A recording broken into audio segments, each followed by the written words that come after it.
and we'll roll the old printing press along. We'll roll the old printing press along. We'll roll the old printing press along, and we'll all hang out in kind. Howdy, folks, it's Johan, your favorite little ink blob, back at it today with a continuation of Celeste, and apparently a hydrate. Thank you, Silver. There we go. Welcome in, Uno, welcome in, Silver, welcome in, Fora. How's it going, everyone? And back to Tim, fair enough. Tim is doing some fancier Celeste than I am, yes? Woo! Oh dear. So, very, very fair. Thanks for dropping in and saying hi. So this definitely seems like one where we need to use momentum, but he's doing a puzzle map, probably not fun, I see. Oh no! I still need to figure out what's up with the streak. Did streamer bot? I'll need to check. Because you were here Saturday, yes? Or... Oh man. Maybe I need... You were, yeah, okay. So why... I don't know, because the problem seems to have started around when I started doing Saturday streams, so I wonder if it's just having trouble picking them up that day for some reason. I might just try and make those, I think there's a way that I can set it so that those streams will not be counted for purposes of stream streakage. So that might, but I don't know. I will continue to investigate further. It would be fantastic. The best solution would be if Twitch would just roll out the feature for everyone. But I get that beta needs to happen, but let us opt in. Ooh. So that does not seem to be working in the way I was thinking. Oh, what if we need to get on top of it? Aha!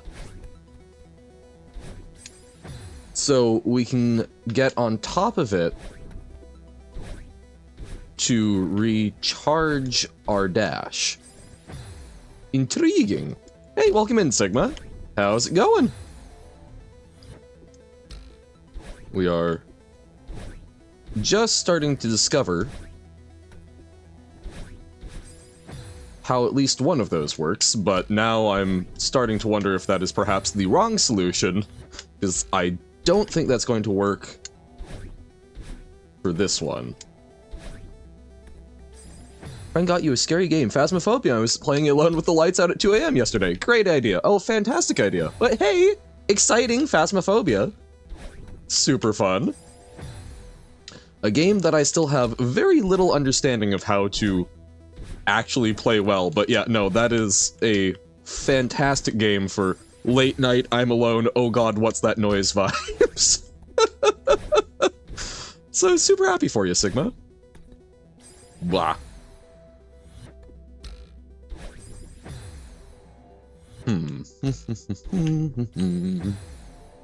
Like, man, I've watched so many people play Phasmophobia trying to, like, understand how to do a better job, but a lot of the evidence collection I still just don't quite get, I think. Game's certainly a lot easier when playing with your friend that has all the OP equipment rather than a crappy thermometer. That is indeed true.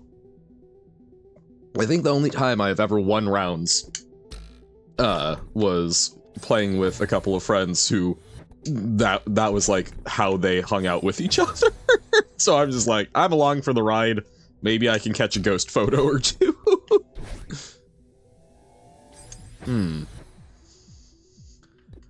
I'm not seeing how to Zoom. Oh, why? They've never heard of a backpack? Oh, yeah, being able to hold more than just the 2 items in your hands. Yeah, backpack, belt. Yeah, there's a number of things that are a wee bit ridiculous about it, certainly.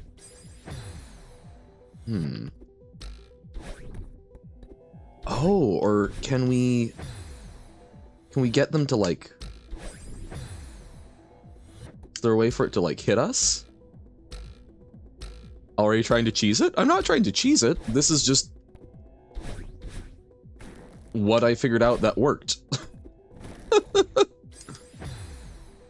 I don't understand. I'm starting to get an inclination that, yeah, it's trying to, like, push us? But I'm not quite getting it. Like, this one, this makes sense, but the fact that it's repeated in a way where it doesn't seem to work suggests to me that I am, in fact, at the very least, doing it wrong. But I'm not trying anything different. Well, that's not entirely fair to myself. I am trying to see if I can get it to hit me, but it's gonna be something where it's just requiring like a micro grab and then bounce or something that I'm just going to try for several hours to do, or something to that effect, I have to imagine. But we will try it nevertheless.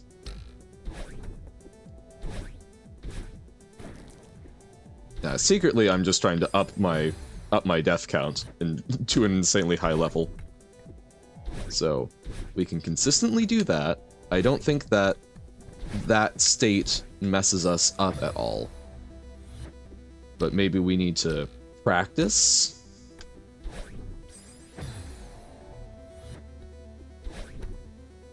Okay, so that's what we're supposed to do.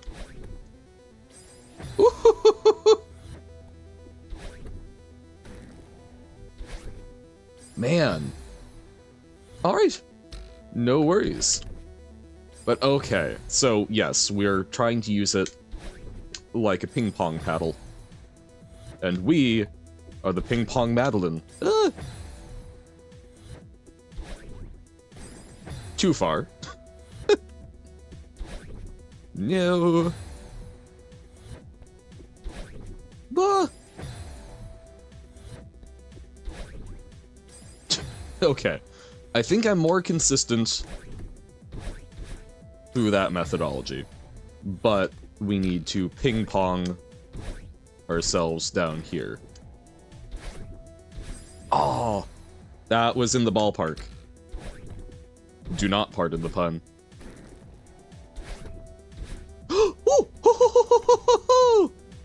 We understood! We understood! Hey, welcome in, quote. How be?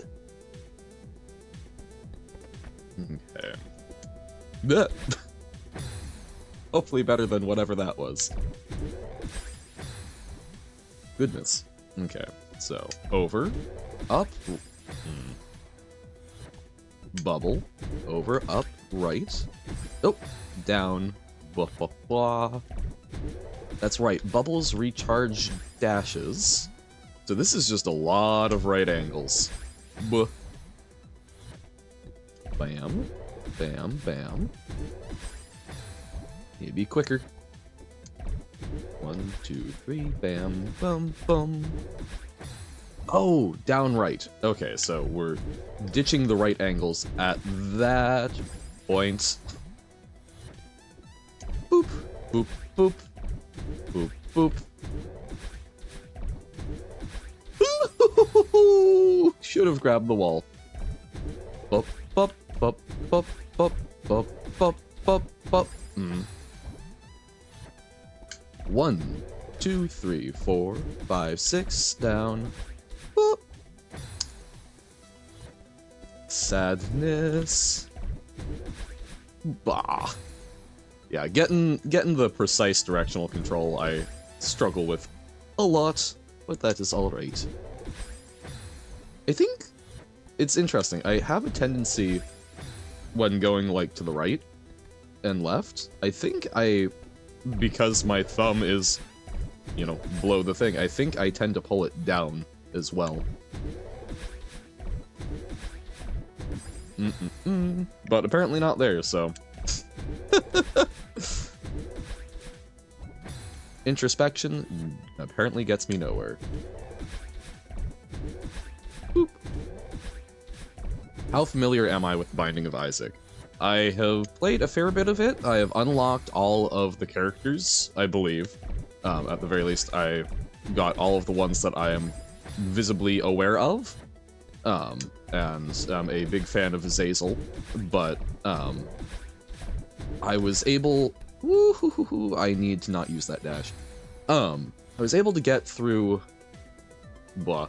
I forget how... It's been a while since I played, but I remember I was able to beat the first boss, the mother with, like, the feet and the eyes and such. And I think I've beaten the heart, but I haven't figured out how to progress beyond that.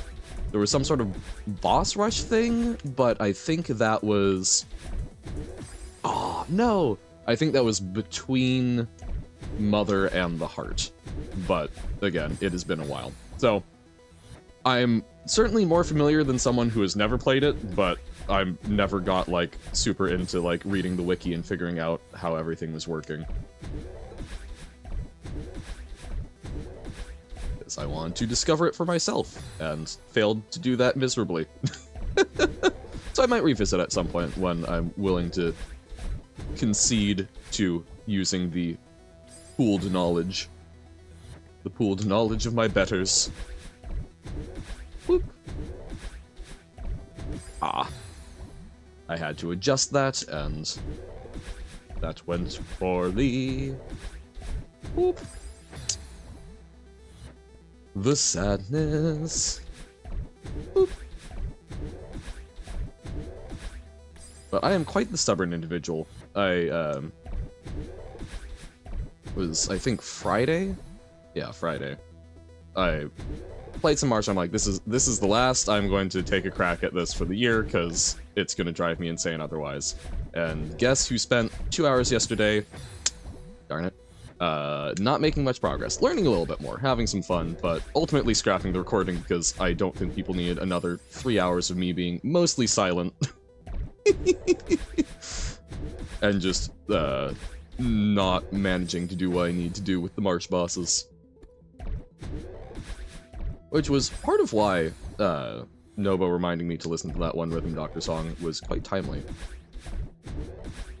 Hey, welcome in, Robert. How goes? Having connections issues, so missed a fair chunk of voice. Oh, I genuinely don't know, quote, if I've played Repentance or not. I straight up, I do not know what DLC covers what, or even what I've actually accomplished in the game. Oh, interesting. So Robert's streak is functional. Or at least somewhat functional. It might also, I mean, there's always a chance that the streamer bot library has broken because it's an open source project, so things can happen. I mean, even if it wasn't open source, things can happen, but I could potentially try and go check and see if there's been any updates and new complaints about it. But yeah, so unfortunately, quote, I do not know. I don't even know if I own Repentance. I know I own Afterbirth, I think. What a horrifying sentence to say if people did not know we were talking about Binding of Isaac. But yeah, I know that I own that, but again, I don't know what base game is, I don't know what the DLC is. I don't even know what I've accomplished. Oh, boop. Okay. I mean, I don't think there's anything... I don't think there's anything else. I just gotta keep doing it, right?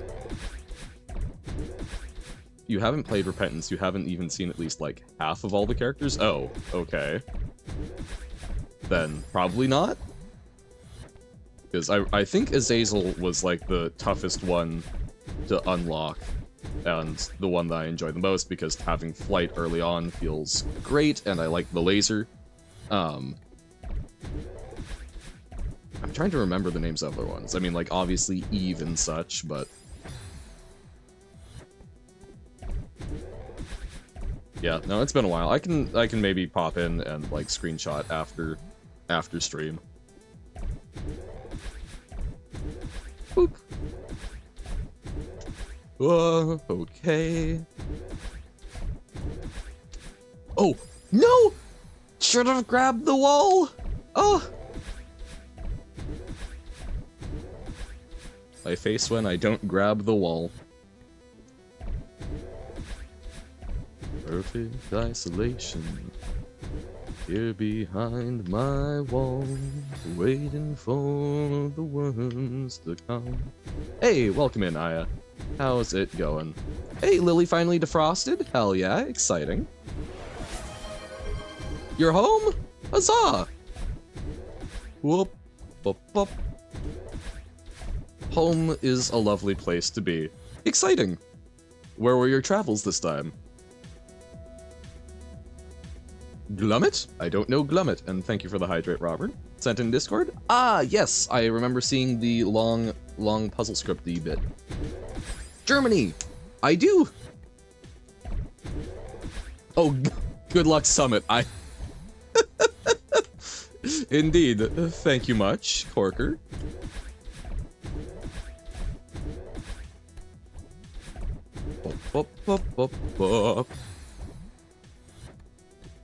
Oh, I do in fact remember Germany because we were talking a little bit about other folks that I knew who had visited, and man, can't believe I forgot about that. Trying to recreate Baba's You puzzle script? That sounds like a large undertaking, but good luck. Sounds fun. Guess what thing isn't working? It's been a while. I mean, I have not made anything in puzzle script, and I remember we looked at it, but I forget what some of the restrictions are. Like, you and Win are probably working. Push. Really? Because, I mean, don't some of the Lily levels have push for all intents and purposes? Like, what about... what about push is not functional? Because of the collision stuff? Hmm?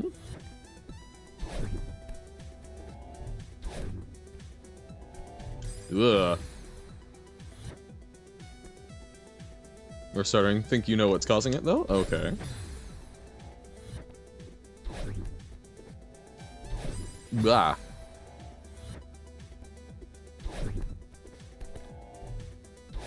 Ooh, okay, so... not quite. We do that now. Something push objects against the wall. The thing can just phase through the push objects? Okay. I gotcha. So, you're not able to turn them into something that is... they do not become essentially a second wall. I gotcha.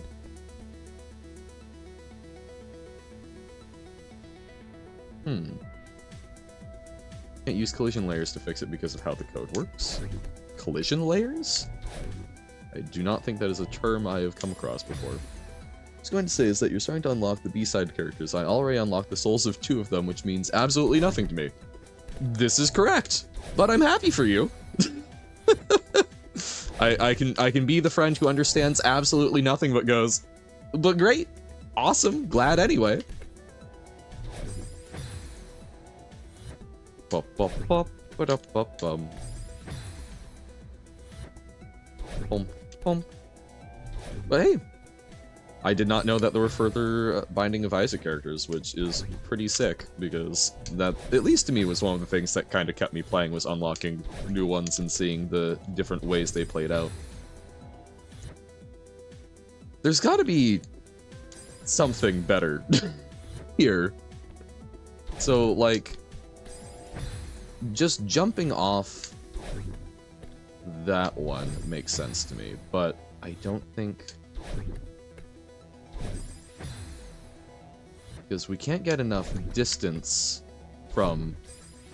If we can get enough distance from a dash, it's because we're already too close. Oh! There's a little bit of momentum there. I see. When you use the code from stop, it takes 2 turns to push, because in turn 1 the object gets pushed, and in turn 2 the object that pushes it can move further. Tough one, because you need to decide, like, does the pusher stop pushing? Does the wall give way? Does the push thing get destroyed? Well, there's a little less decision, right? Since he's got Baba, how Baba functions to work off of, right? Lost, the Forgotten, and or the Keeper. I do not believe so. Oh man, the Lost sounds familiar, and so does the Keeper, but I couldn't place them. Yeah, no, it's Robert was saying that this is an attempt to fully recreate Baba in puzzle script. Forgotten has a stupid difficult thing that you're working on avoiding for now? Fair enough. Yeah. So it is one of those many situations that I have found in projects I've worked on where it's like, now, is there a simpler way to do this that would still be functional and make things work reasonably well? Yes. But is it the way that I've told myself I'm doing it? No. So time to spend way too much time doing this godforsaken task. Blah. So I need to, like, get to the other side, I think? Oh, stupid difficult unlock method. No, and that's, I think that's one of... I think that's where Binding of Isaac kind of lost me, was there were a lot of things that I did not understand how to unlock, what it wanted me to do, because at least from as far as I could tell, it did not, there weren't a lot of, like, hints. There weren't environmental things that helped you go, oh, yeah, I just need to do X, Y, or Z to get this new thing. Which made it so I couldn't progress without looking stuff up. Now, saying that out loud, it does occur to me, perhaps I should look up if there are clues for these things. Because if there are clues, that would, I think, be a better intermediary step for me. Hey, welcome in, Ollie. Took embarrassingly long for you to figure out what kind of patterns to use for that kind of problem. For Baba movement, or... Wait, I think we've talked about like 3 different problems. So which one are we talking about here? It's basically just kill every boss with every character and complete all the challenges. There isn't a lot of mystery to it? Really? Because... Oh! With every character! So maybe that's my problem. Because I... did not... I tended to just play the characters I liked. I did not register that you would need to do multiple characters to progress. Doggy got surgery today. Aw, baby is totally out of it, not eating or drinking yet. Aw. Hope that they feel better soon, though. And hey, as much as that sucks, presumably the surgery was important, so... You know, it's one of those things of, it sucks, but it's to make them better in the long run. Each character has a different unlock for every final boss. Johann dumb. Wow, okay. Quote, you may have just revitalized my interest in Binding of Isaac. God damn. Because, yeah, no, I played a fair bit of it, but it just got to a point where I'm like, I'm not unlocking anything new. What's up with this? I'm not understanding. And I refuse to look things up, so...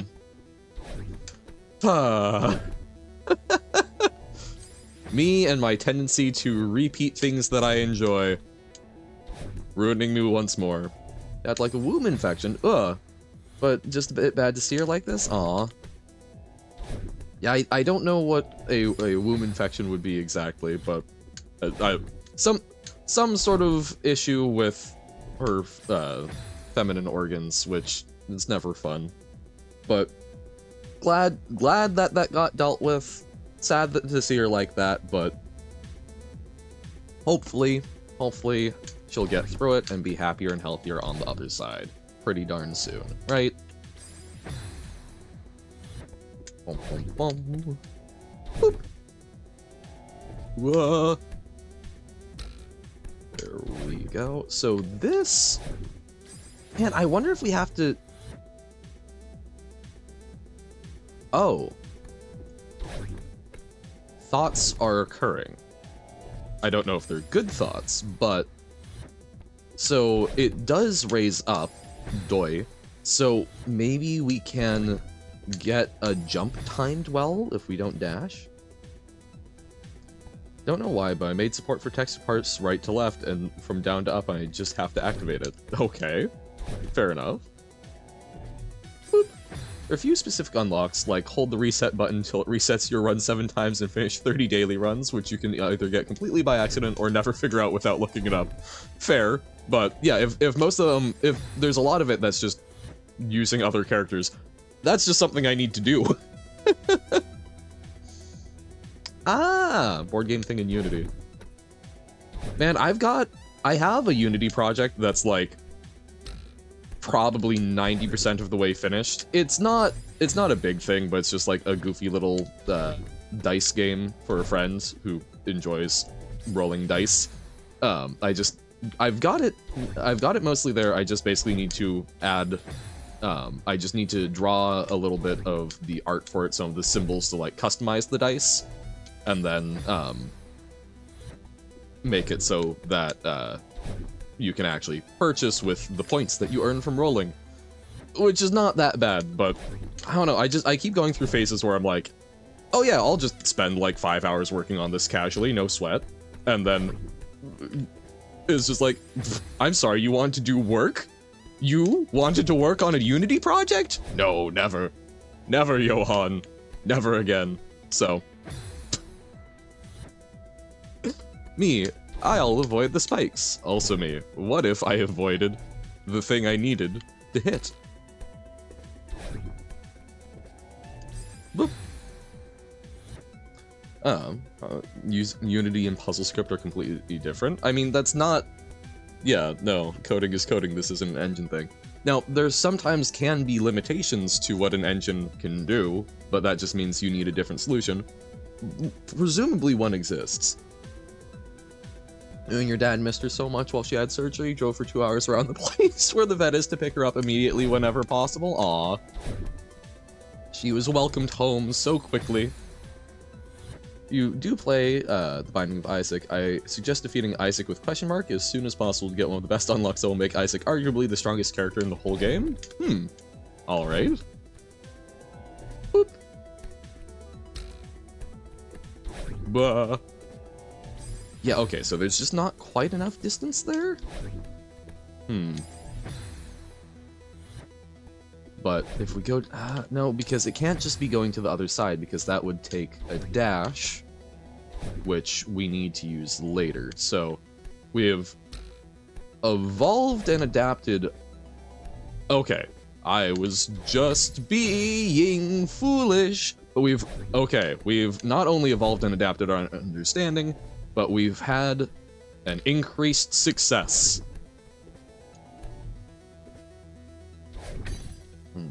Okay, but we need to be quicker on that. Good job, me. The way you had to structure it was, when you attempt an action, there's a function that processes what effect that'll have to figure out the next state, and either returns a delta for the state change without actually applying the change yet, then the controller receives the delta and applies it. Oh, okay, so doing it, basically doing a look ahead. Because I remember doing that a lot with some, like, array solving problems, where basically you simulate the next state and use that to determine, oh, like, am I going to go out of bounds with it? If yes, don't do that. Now, Robert, yeah, that's, again, I have not done a whole lot with PuzzleScript, but is it that it doesn't work in PuzzleScript, you are 100% sure, or is it you don't know how to do it in PuzzleScript? Because those are two very different very different things. Boop. You're 100% sure. How are you 100% sure? Boop. You've seen people say, hey, I'm trying to do this thing, and I've looked everywhere and I can't do it, and then had someone who seems actually reputable come in and say, oh yeah, no, this isn't able to be done for X, Y, or Z reason that seem reasonable. The puzzle script documentation. Okay, what? So it says, the puzzle script documentation says you can't write a look-ahead function. Boop.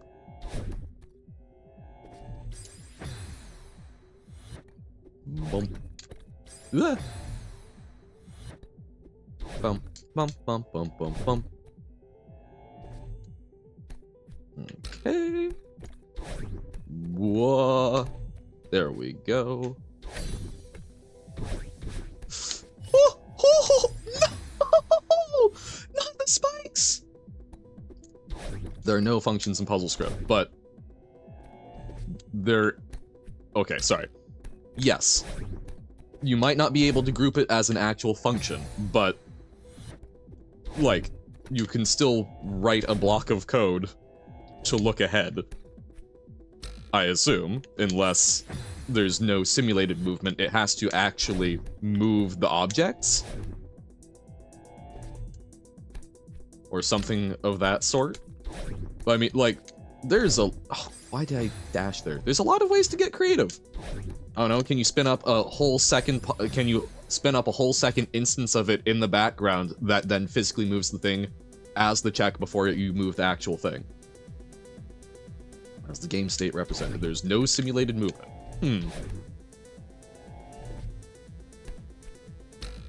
Boop. That's my problem here is I'm not familiar enough with puzzle script to know whether or not that is actually the case. So I have to kind of take your word on it, but that also makes it hard to troubleshoot in new ways because it may also be something where you're locked in by your thinking. Ditch puzzle script and use love, but then that's just recreating Bob as you. Oh. Darn. Like the socks. Boop.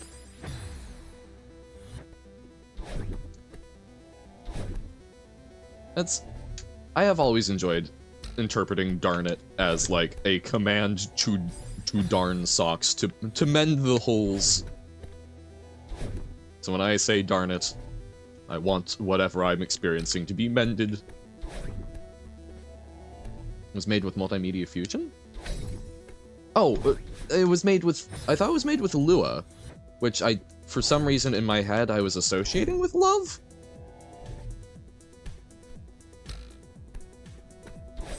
As if, then, and loops?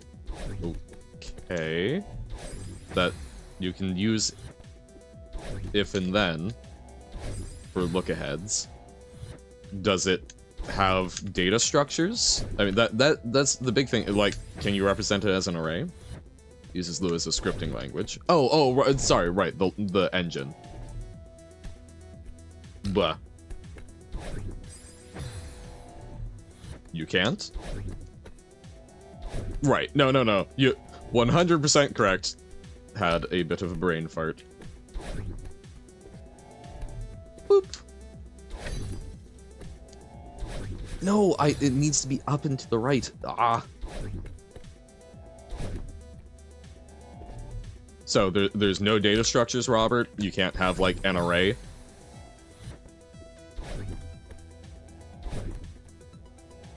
Boop.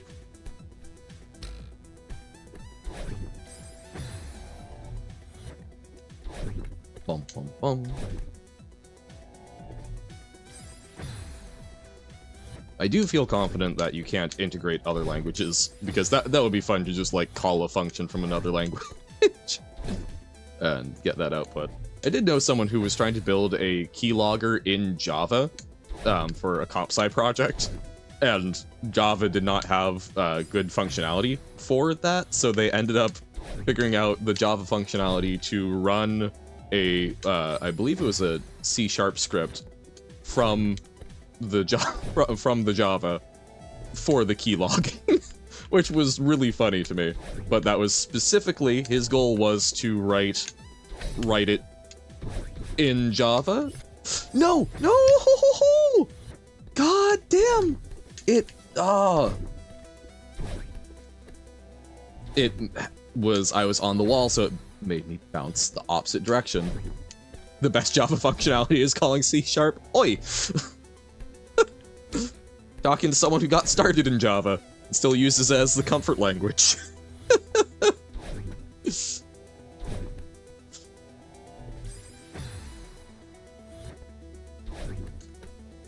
Boom, boom, boom. I will not defend it as the best language to write in, but it's my home. You stand by what I said? Okay. Rude. Okay. We're just climbing. There we go. Jumping was my downfall there. Oh, we need to get to the other side. The issue with puzzle script is that it's straight up not a programming language, and that is why you can't make it do whatever you want. True. It just, if position or movement or thing stacked with other thing or press space, then do transformation or movement or choose one of the actions you can choose from.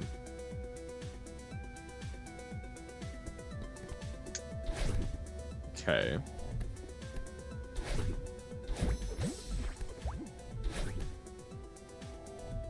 That's a problem. Kind of similar to Bob Is You. Okay, so finding a non-look-ahead solution to the problem. Bah. I mean, is there a way to, like, have it change the state of the objects so that you've got something so that the object is now treated as wall until some state? I mean, basically using some sort of intermediary. Boop. Oh, we need to go out quick. Boop. Oh, what? Yes, my timing was just off.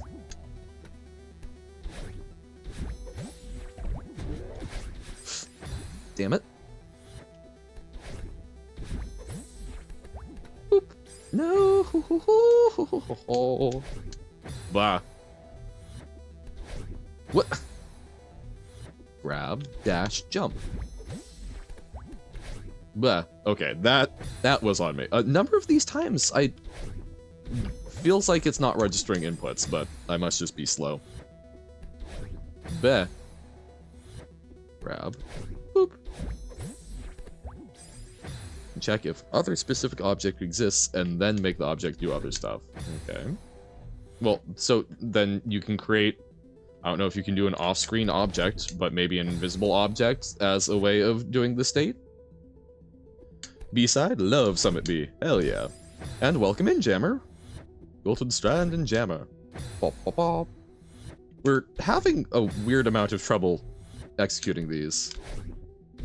7B Chapter 5 trained me relatively well. We've made it through some stuff we were having a lot of difficulty with. So, I consider that good. Oh, can't do off-screen stuff. Okay, but something invisible in a place where the people physically cannot be? Can't be invisible and intangible? Bah. That was deeply incorrect. There we go. Grab it, jump. There we go. Hey, welcome in, Stubbaloo. How's it going? Boop. Alright, but we're good. Yep, correct. Thank you. Because part of this is figuring it out. That's like 90% of Celeste, isn't it? I do enjoy, like, after the fact, if I've been struggling doing a certain way and then get it. If you'd like to share after the fact how you would have done it, that would have made it a lot easier, by all means. Because I do love to learn how I could have made my life easier, but part of this is experiencing whatever hell I put myself through naturally. 90% is banging your head on the wall? This is also fair. Hey! Good luck with the best level of pre-farewell. Thank you, Sorbet. Also, welcome in. Good to see you. Oh my god. Why? Sometimes it feels like my jump just isn't doing a thing. Doing good. Restart Celeste. Just beat the first 7 chapters. Ready to 100%. Hey! Nice. Exciting. Whoa! Uh-oh. So collision layers that make objects collider with other objects that are in the same layer. Okay. Looked up docs out of curiosity, I'll be honest. Puzzle script looks kinda heinous in your harsh and judgy opinion. Do you understand the limitation now? Puzzle script isn't even a script, really? Ah. Oh, you're attempting farewell. Nice. We will hopefully be there soon as well. Ah. It's hard? Yeah, the only thing that I know about it is that it is an endurance thing. It is a marathon. Boop. What? Okay. I wonder if the jump button is finally starting to go out on this controller, because it's been sticking more, so I'm a little worried. You're on Celeste break for a while. Doctor legitimately told me it was, damaging your hands because of joints disorder. Oh, man. Well, hey. Hopefully I can do a good job of giving you a little bit of Celeste vicariously. But, yeah, that sucks. I am fortunate in that I currently don't have anything wrong with my joints, but I am, a bit on the hyper-flexible side. And pretty much everyone in my family has been, and has had terrible, terrible arthritis and other joint problems as they get older. I'm still fortunately dodging them, but I know that I will have some fun stuff to look forward to.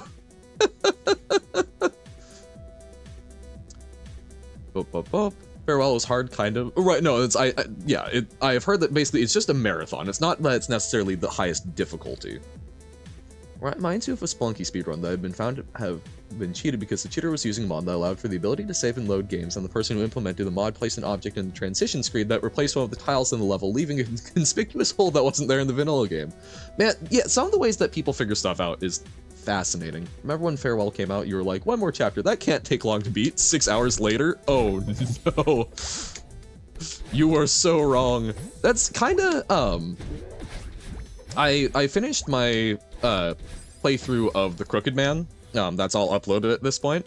And that's kinda how, like, my the last episode of it is me going, oh, well, surely it can't be that much longer. Oh, it's a little epilogue. Surely it can't be that much longer. Oh, a little epilogue. Surely it can't be that much longer. I was so wrong. You're 20 and developing arthritis already. Live fast, die young, you know? The Celeste won't play itself. Fair, fair. Been on Farewell for at least 4 hours. Woo! If the object had been placed in any place that didn't leave a hole or was just an object that looked like the wall it replaced, no one would have ever figured it out. Huh. It is the hardest that Celeste gets, but just, it's not, it's after you get good, it just stays extremely long. Gotcha. Okay. Well, then never mind. Ah, because you hadn't done the B-sides yet. Oh, thinking of doing Rainworld speedrunning. I can see that being fun.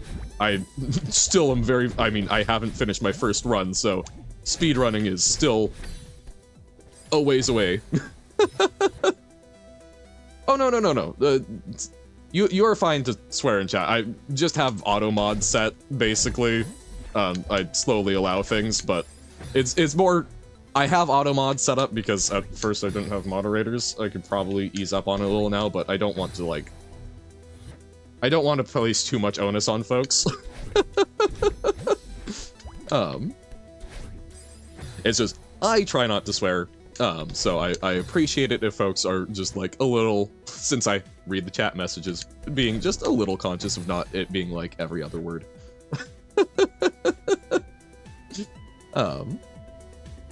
You do know a lot more of the advanced tech, just not consistent. Gotcha. Made the mod do on purpose so cheaters could get caught? Maybe. Leave a little fingerprint. Hey, welcome in, car seat.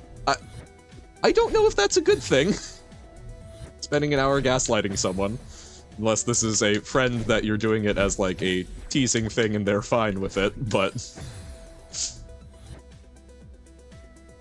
A Celeste speedrunner did something like that? Huh. Seemed to be dashing left on the second dash block. Is that intentional?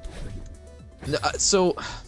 Okay, part of my issue is my jump does not seem to be working consistently. Which... What I'm doing, yes, I'm dashing, and then...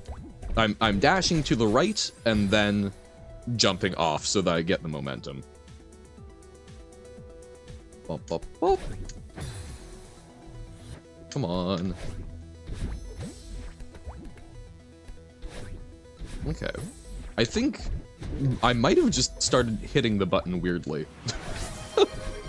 Ah, no! And thank you for the hydrate. There we go. Bum. Okay. Dash. Boop. Grab. There we go. Like, okay. Feeling good up to here. No, I need to go quicker to get the second one. That the controller you're using makes a difference? Yep, this is a cheap, I think it's like a $20 Xbox controller. It's not an actual one, it's one that has been gutted and replaced, but it's been serving me pretty well so far. I wish... It's frustrating because I've got actual Xbox controllers, but I did not recognize that apparently you have to buy specific ones that can interface with a Windows computer. Which is a wee bit frustrating, but such is life. Whoop. That if I had known many years ago when I got the Xbox, I would have made different choices. Okay. Jump, grab, dash. Blah. Grab, dash, jump. Jump, grab, dash, jump. Okay. Oof, too close. Pro controller because the other ones are freaking bad. And you have on Switch. I have played... I have never owned a Switch. I don't own a lot of... console... No! No!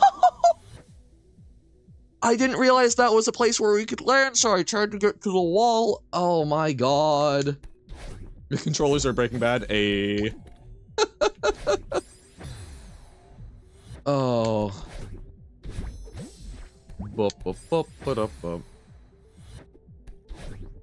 But yeah, no, it's blah.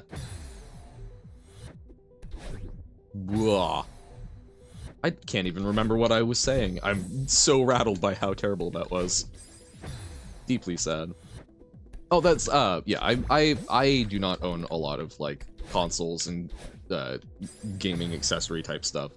I'm pretty much I do stuff on my PC. When I was very young got the DS Lite. Which once like the Pokemon games started not being compatible with it, I kind of stopped doing a whole bunch with. Got an Xbox 360, which was fun, and I still occasionally noodle around with, but not a whole lot. But yeah. Console kid born and raised? Fair enough. Don't worry, I'm sure you won't choke right at that. Like in Rhythm Doctor. Oi! It's okay, I'm choking right at the start. Also, Sigma, you have no clue how painful that is for me, because it's not just Rhythm Doctor. I was trying to get the sub 20 on Marsh several times, and my closest one, I got 1956 with 45 seconds of penalty on Squirm in like the last minute. Boop, boop, boop. All your games are on Switch, which is irritating for Binding of Isaac. Fair enough. Get anxious and mess really easy things up in Celeste after I'm done with a longer and harder section of a room. I can see that, where it's like, I did the thing! Oh crap, now the simple things I did already have. Yeah, you panic. Because you're still feeling the adrenaline of the bigger stuff, and then it's like, but this is not proportionate! Oh, no. Yep, just need to dash up. But could never do such a thing. Woohoo! Okay. Okay. Straight up. Okay. Didn't mess it up that time.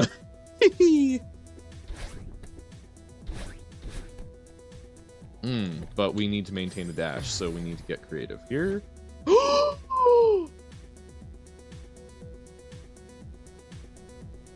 I thought that we had checkpointed that. Oh no. I thought that I got casual because I thought that was checkpointed. Oh no. Oh, that's miserable. Last you played Binding of Isaac until a week ago, it was really heavily modded. It feels kind of weird to play the vanilla game. I can imagine. You get so used to all of these other things, and I was like, huh? Boop. Trying to think if I've done something along those lines. I don't think I've ever had that.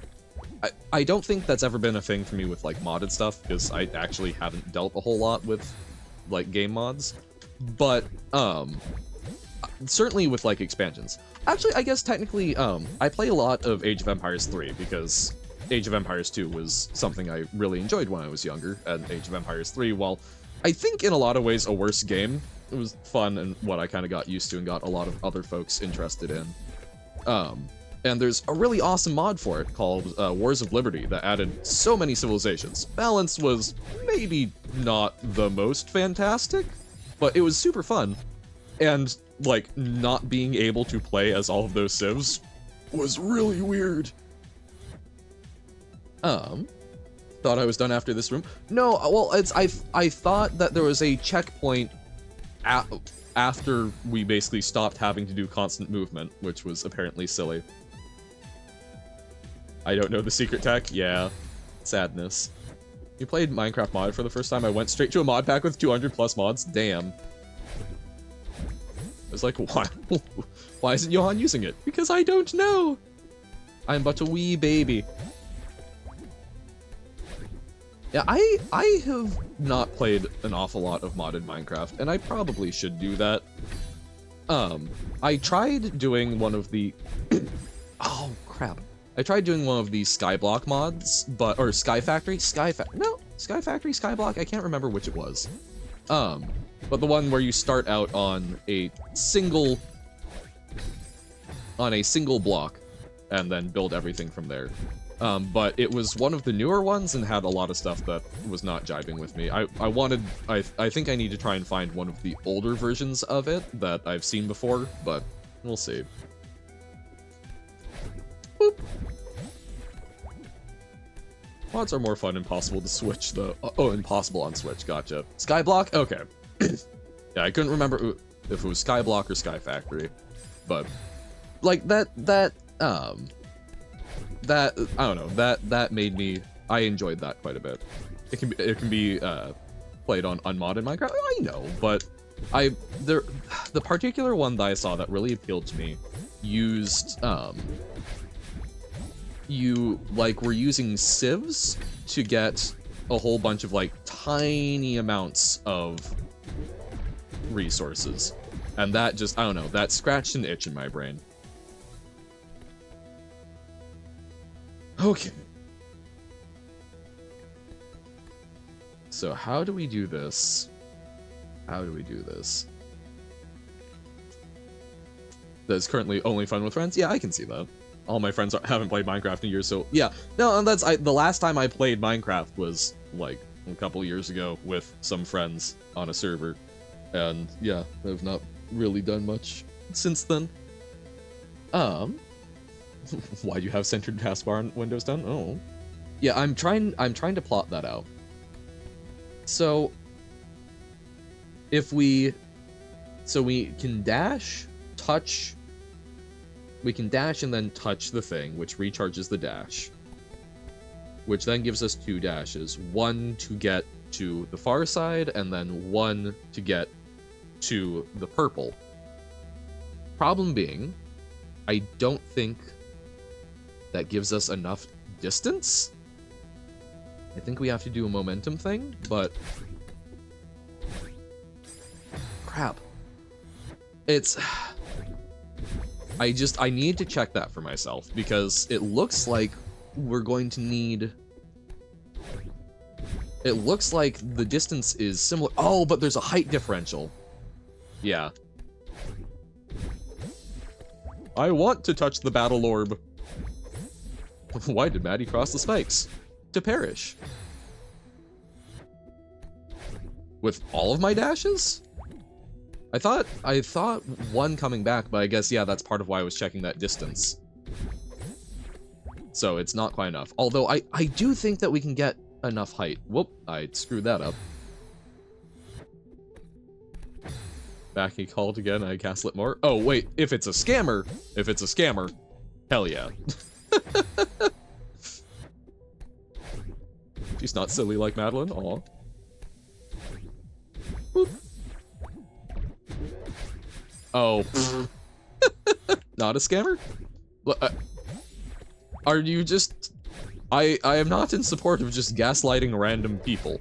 If there's someone who is being a terrible menace to society, certainly, or if it's something humorous, I guess I don't know in what way you're gaslighting. Why not? Because that's kind of an uncool thing to do to people?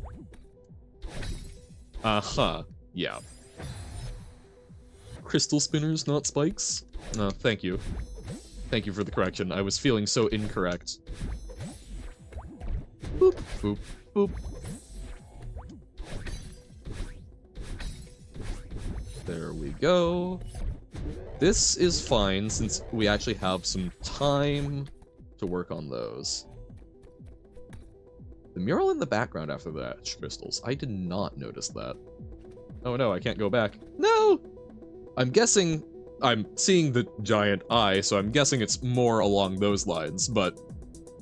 still neat. Okay. Yeah, okay, so if that is a 2 dash thing... Oh crap, is the mural some sort of hint? Like, is there a secret path? There's the crack there. No. Can we do some sort of momentum thing? We can't do a momentum thing without losing a dash. And it doesn't really work because we've got spikes on the side. Nah, just kind of lore? Ah. Well, I will... Reasonable chance we fail, so we'll have another chance to see it. How would you gain momentum? Well, that's... I was thinking if we are just, like, on the block, but I don't think that works because we're not, like, in extra contact with it. Required secret paths in the main story? They would never! Uh-huh.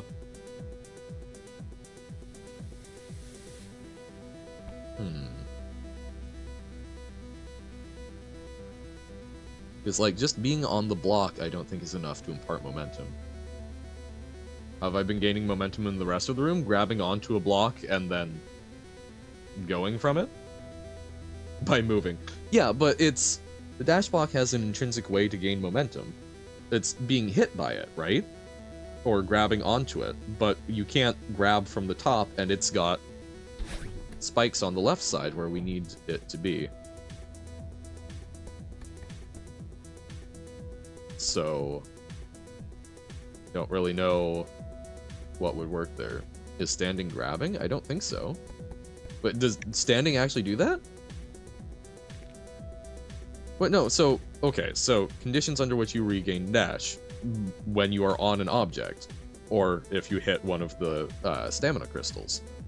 But standing on it doesn't seem to impart momentum. That's not how you did this section, no worries. So that's why there's spikes there, to stop you from trying it the harder way. What?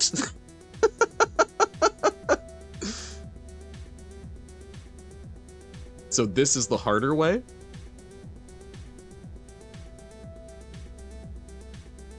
What am I missing?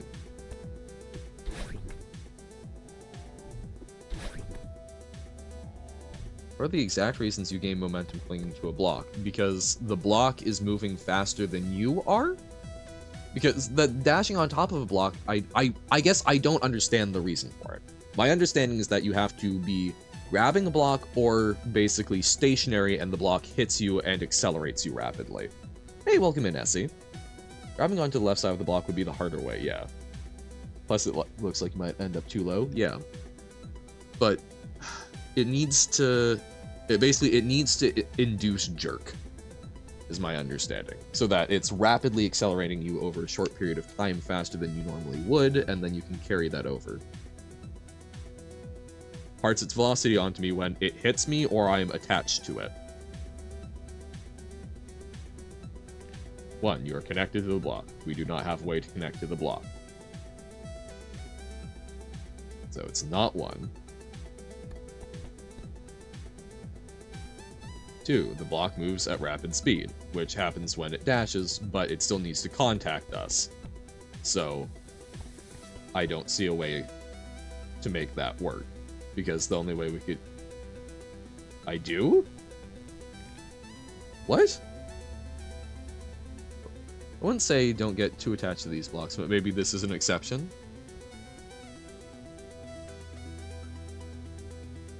In what way do I? You can remain in contact with the block the entire length of your dash? But that doesn't impart momentum, does it?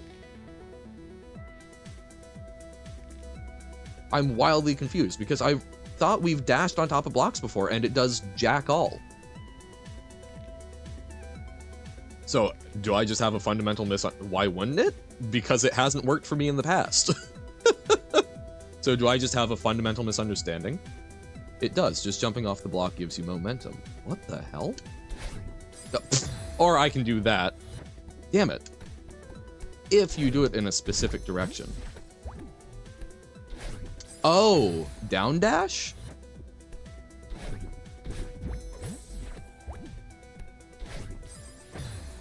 Or down... Is it a down left dash? Because doing down dash, we've tried doing down dashes before, but the problem with those is that it zoops out from under you.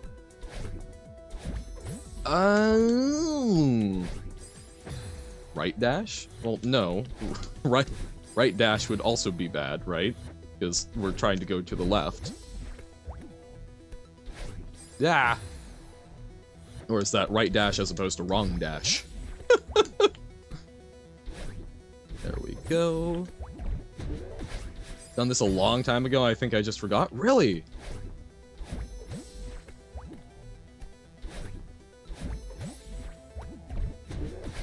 Boop. Jump off the wall, dash right, jump off the... Huh? What? I am not following Essie, but I think I understand... I do think I understand at least a potential way to do this.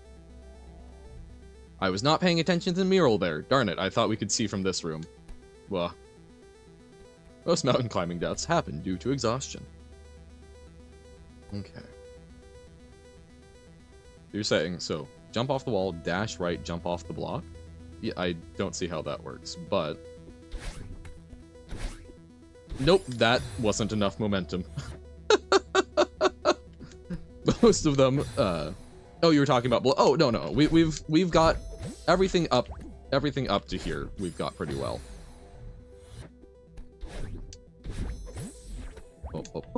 But yes, no, plenty of them do happen because we do tech wrong, or at least on this channel.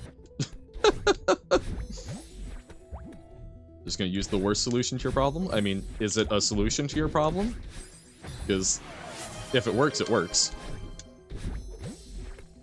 I mean, like, you know, don't torture any gerbils for it or something, but... Blah. And thank you for the hydrate. Boop. Use a different engine. I mean... Bump, bump, bump, bump, bump. Oh, no. Bum bum bum bum bum bum bum bum bum bum bum bum bum bum bum bum. There we go. Ah! Oh god, that's funny. One of my friends has moved away, which is totally normal. I'm working on that. But, their parents still live near where I live, and so they sometimes go on walks. And I think at this point I actually see that friend's parents more frequently than I see that friend. They just, were going by on their little stroll, which, kind of fun. Boop. There we go. Singing in clear is clear and present danger? Or in clear and present danger? Literally just line checking if there is a stop object after rocks for every amount of rock objects or push objects. Okay.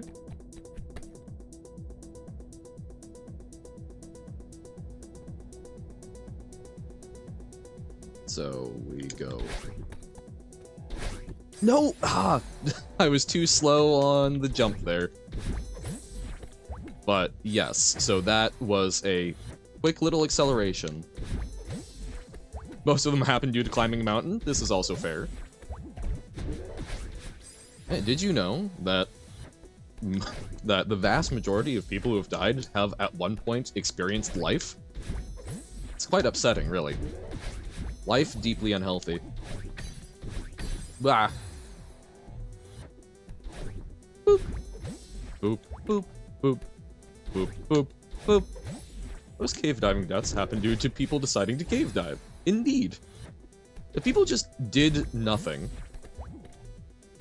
that one's genuinely actually true. I mean, all of these are genuinely actually true, but for varying degrees of usefulness. You dashing down right when holding the blocks? I don't know. Life is a chronic condition transmitted sexually. This is true. Being alive is practically a death sentence, yeah. Cave diving is a really bad idea. Well, I mean, you can say that about almost any dangerous sport. I mean, diving. Dear God. But yes, this is true, but it's also something people will do it. So, you know, it's one of those things of, okay, people do it and people do survive. There are people who can be relatively skilled at it, even if it is one that has a high chance of things going wrong. I mean, same is true for jobs. Someone has to clean things. Someone has to work with heavy machinery. I mean, I guess it doesn't have to work with heavy machinery, but for us to maintain the current standard of civilization, yeah, and those can be some horrifyingly dangerous jobs. I'm a diver and can confirm cave diving is a very bad idea. Fair enough. Did diving for 3 years. It is awesome, but you always hurt yourself. Yeah. Like when you're holding the side of a dash block that moves to the right, are you dashing down right before jumping? That moves to the right? No, I'm not dashing down right before jumping. Spelunky, also very deadly activity. True. I have not made it far in Spelunky at all. No, it's I enjoy hiking. I have been in caves a few times. I have never done proper cave diving because I am too much of a coward. Most of the cave diving stuff you know is from stories and such, so not very well, at the very least, certainly probably biased towards bad things happening, right? It'll give me good luck to jump at the right time. Okay. Thank you.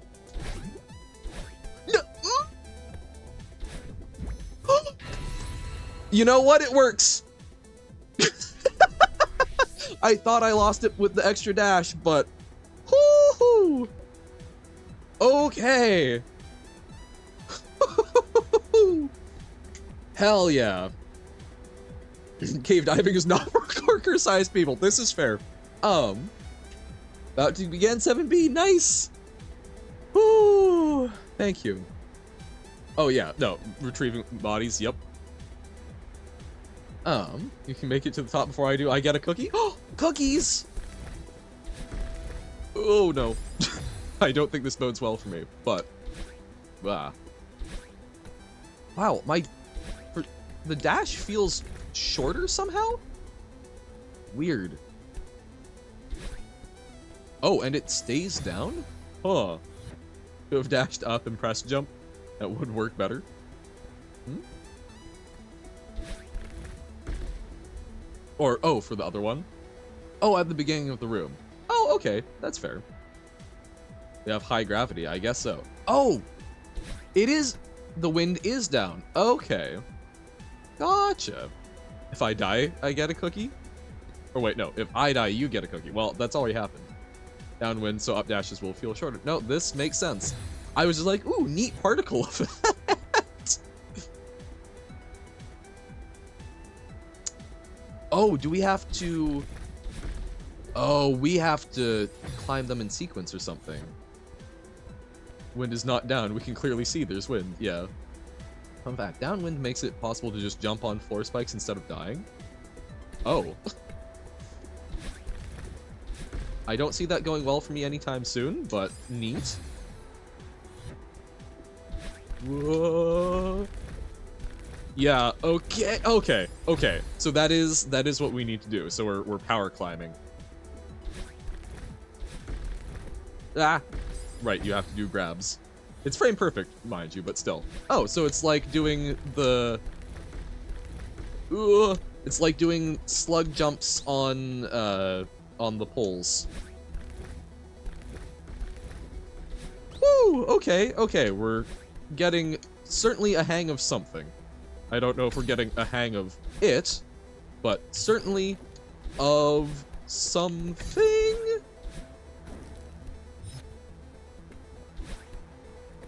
We sure be doing a do. Whew, not familiar with slug jumps, but sure. It's in Rain World, there's like poles that you can either grab onto and climb across, or you can like stand up and balance, and you can jump, but you have to hit them. You can jump across them multiple times, but you have to hit the jump right at the precise moment that your sprite comes back into contact with it. Otherwise, you just fall. Get a hang of the under. Yes. Fast pole climbs are 1 frame or so? Yeah. Okay. First checkpoint done. Nice.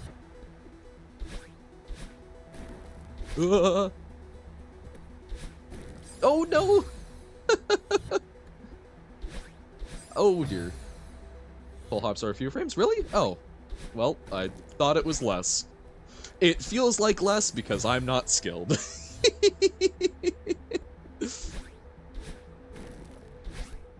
Man, I will say though, the like cave diving spelunking has reminded me that when I was younger I visited Italy, which was quite lovely.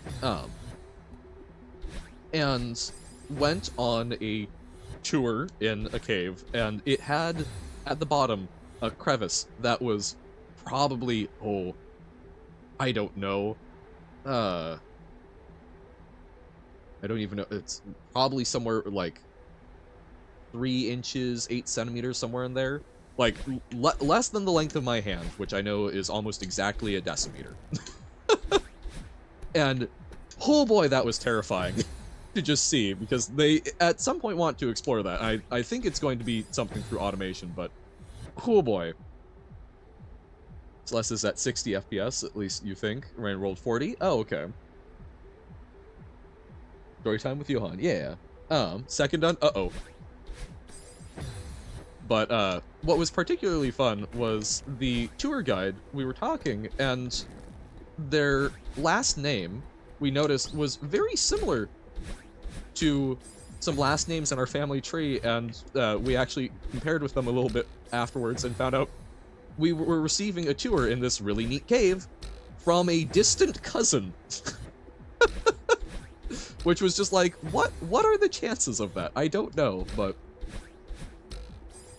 Wait, no. You said that that was the case. It was not incumbent upon me to get you a cookie. Have to be with machines because ain't no adult human getting through that. No, exactly. And that makes me glad, but the tour guide was joking. It's like, hey, you're small. I bet you could fit through there. I'm like, how about no?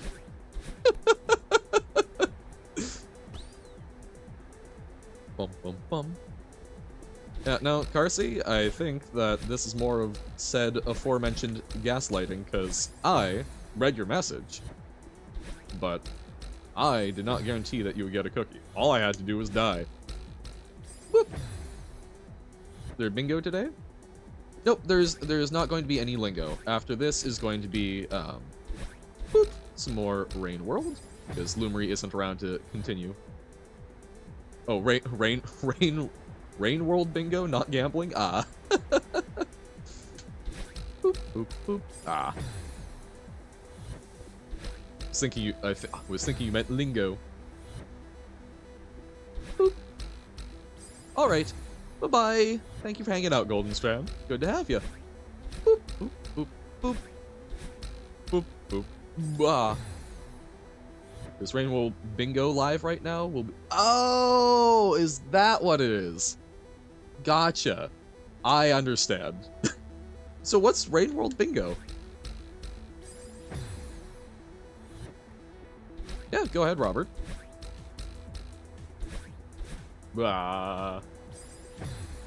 Third done? Uh-oh. Welcome to check it out, though. Maybe not because of character movement spoilers. Fair enough. Well, I'm just curious what it is. What's a mosey stick? I lived in an area for over 5 years before going on a tour of the nearby cave. Should have done it sooner. Neat stuff. Burials liked. It's oh whoa! Over 250,000 years. That's super cool. Yeah, no, that's caves are such a neat thing. I mean, it's yeah. I don't know. There's just something about knowing that it's not underneath most people's feet, but like that the Earth can do such cool ancient things out of light. Oh, it's so cool. I am. Thank you, Chip. I appreciate the encouragement. Boop. We be summiting. Is Undertale in a cave? Or a cave? I mean, I think it's kind of implied that, yeah, it's a big cavern. Boop. Boop. Ah, no. Bingo is a mod that expands the DLC Expedition mod. Tasks are like enter X region, carry squid through X. Oh, okay, so it's literally, it's almost like you get a checklist that you're using for your bingo. Okay, that's fun. That absolutely seems like a super neat thing for once you've played a lot of the game. It's I think towards the end of me playing Minecraft, I created a little checklist like that sometimes to just like spice it up a little. Oh man, I need to jump straight up earlier, I think. Boop, boop. Ooh, no. Less bingo boards also go hard. I can see that.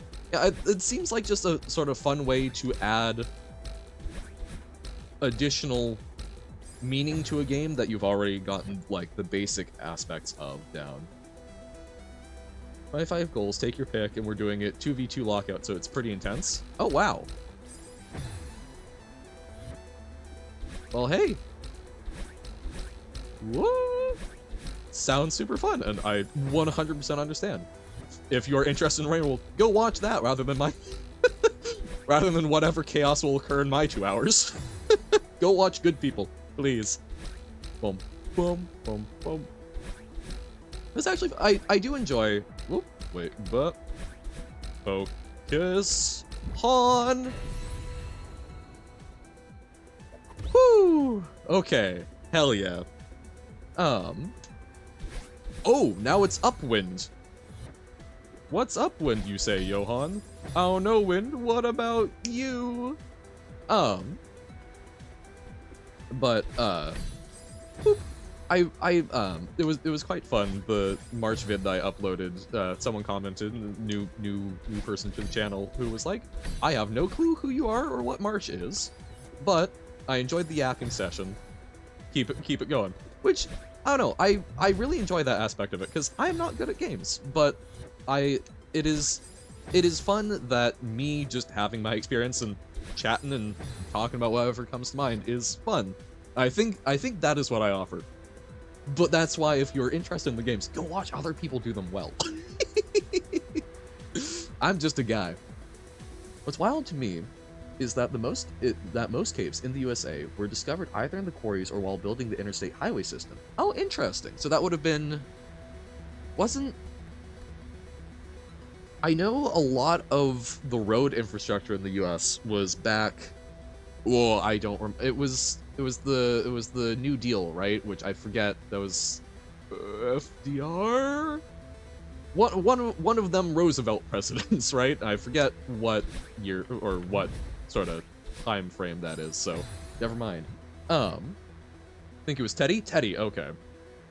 So that was because no, that must have been in the 20s because Great Depression was the 20s ish, right? So somewhere in that deck. Okay. Sorry, I like to try and play stuff. My history knowledge is so terrible because I like to learn. I don't remember dates well, but I remember how things sort of connect up. So it's one of those things of... Oh, darn. It's one of those things where if I can place it in my web of knowledge, it helps a lot. There have to be tons and tons of sealed caves that we don't even know about because the scanners that can detect them are relatively new and we haven't scanned a whole lot of places. That's super neat. Yeah. I love things like that that are kind of... how do I put this? Things that make you re-examine the mundane? Kinda, sorta? What's upwind? I don't know, Carsey. What is upwind? Or, what's upwind? Haha. Oh, we need to go diagonal, up left. From the screen to the ring to the pen to the king, where's my crown? That's my bling, always drama when I ring? Unlucky checkpoint 13? Well, hey, in my family, we find Friday the 13th to be incredibly lucky. Mostly because we've had accidents, but not died. I'm nerd. Thank you, much appreciated, Sorbet. Nerdery is my game. Oh no! But, there was going to be... Oh, that's it. So I love things that make you re-examine the mundane. And that's... So yeah, like knowing, oh, wow, there's so many caves that we probably have never seen. Slag is going to be such a pain in the butt for the golden. Ugh. It's unlucky in that in this specific level because this part is hard. Gotcha. Okay. Fair enough. But yeah, no, I enjoy things that make you look at the world in a different way, which I know, like, I enjoy the type of stuff that, like, Retrograde Inverse is doing, right? The... Oh, damn. Fourth done? Hell yeah. I enjoy that conceptually, even though I really struggle with it. But I think what really makes me enjoy stuff along those lines, where it's making you, like, it's an image, but it's an image that has so much more contained in it, which is part of why I love, like, steganography and such. But what really brings me joy about that is seeing that done in the real world, sort of in ways so that you're walking down the street and you notice something new. You know, it's the pattern in the bricks that's just a little out of place that someone had to have done intentionally, but why? And I don't know, that's something that I tried to figure out new ways to do. For a while, I would drop, I would write little messages just about, like, things I observed or just, like, good things that happened in my day. And I would then use a clothespin that I would write, like, have a nice day, pass it on. And then I would just, like, hide those around my college campus and later on, like, around my neighborhood. And it was really nice because it encouraged me to look more at the world around me, to notice interesting things, to hopefully pass on to others. And I really hope that people found those, and it made their day just a little different, at the very least. Not necessarily better, but different. That was, the reason clothespins, by the way, is because I still have a lot of clothespins. I just try and have some on hand, because for a while, I started, writing, like, positive affirmations on clothespins and attaching them to people. Because, that was something that got done at some of my robotics competitions as, like, a way to, like, pass stuff around. Boop. Fifth done, hell yeah. And just basically people would get affirmed, get complimented, and then they would find ways to sneak it onto their friends. Because, you know, you want to do it to someone that you kind of know, so it's not just like a weird stranger touching your stuff, right?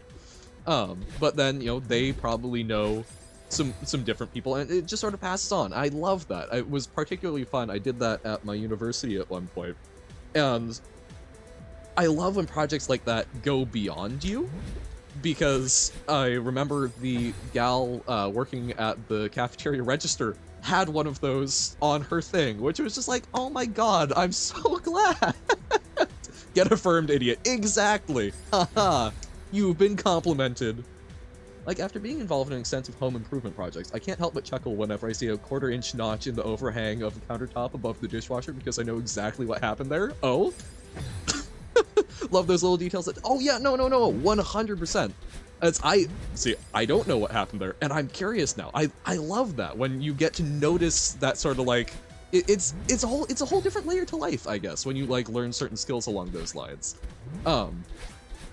I think I've talked about it a bit before on stream, but I love when you like come across a sign that you know someone made there be a reason why this sign is necessary, even though you would think it's wholly unnecessary.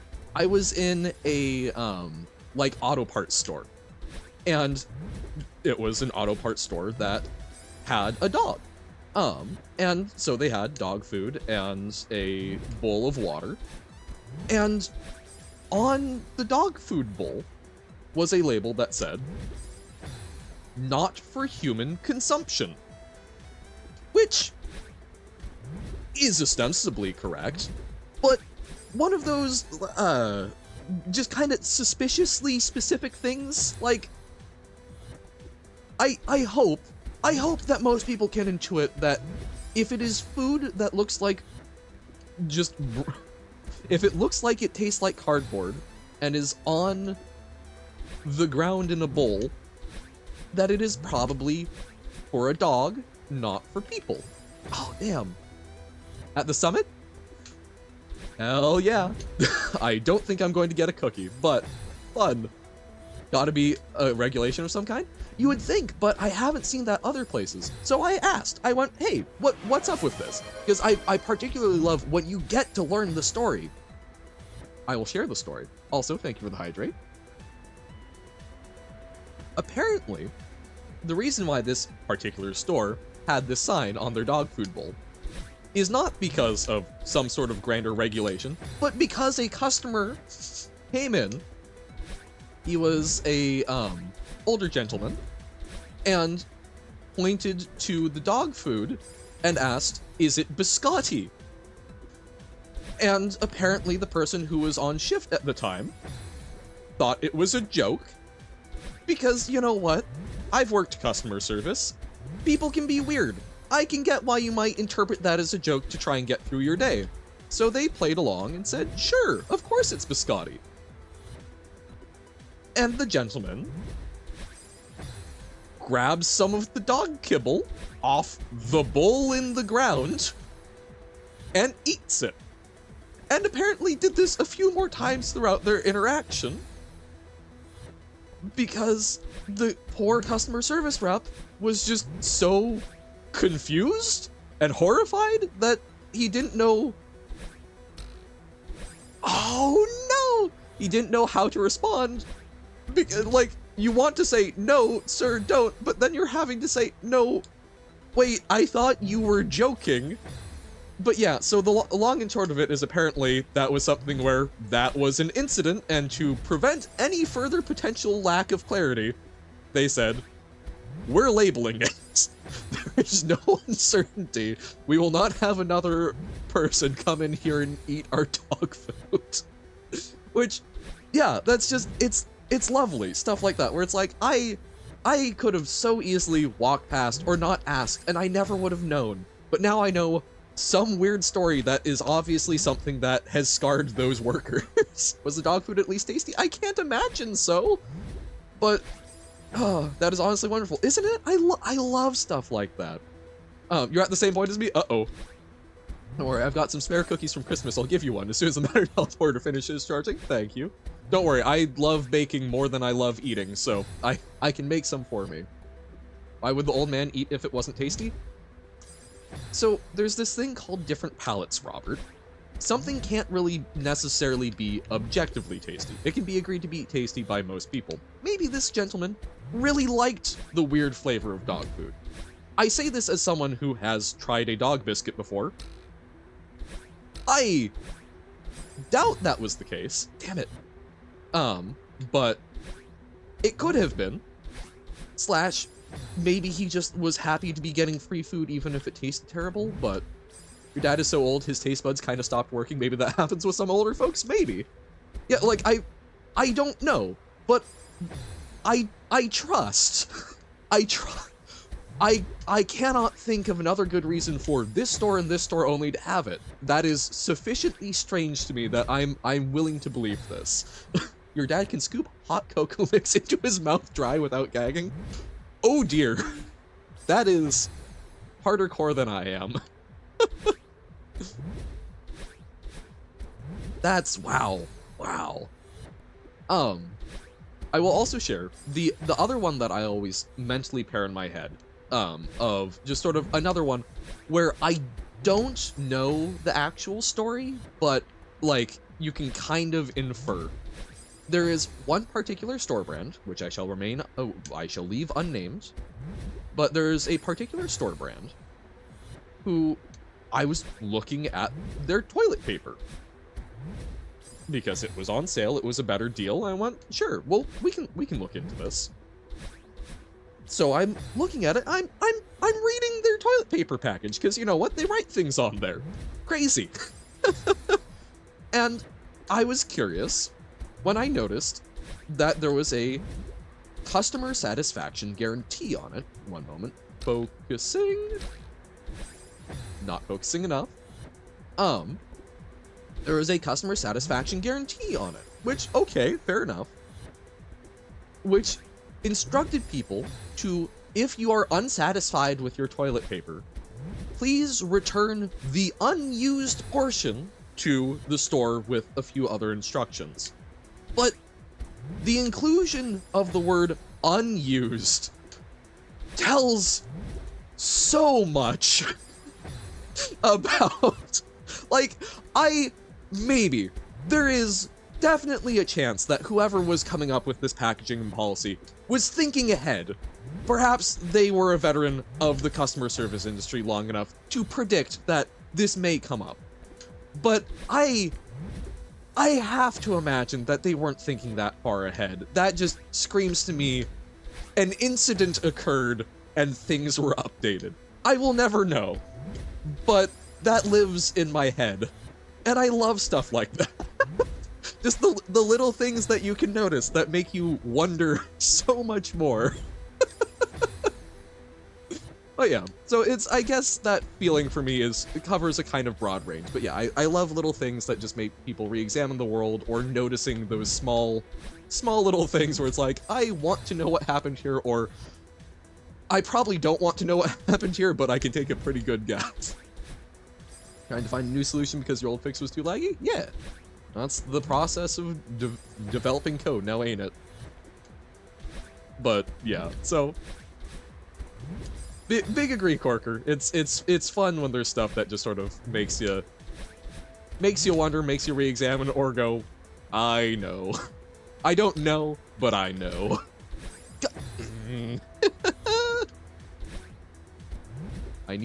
I'm trying to like go slightly further to the right so that I don't dash straight up into them, but I need to not be dashing up into the right. I think I need to move slightly to the right, and then to readjust, and then jump straight up. Something along those lines. There, I do need to be jumping up and to the left, because otherwise I don't get enough height. So I need to be fine with dropping a little. Boop.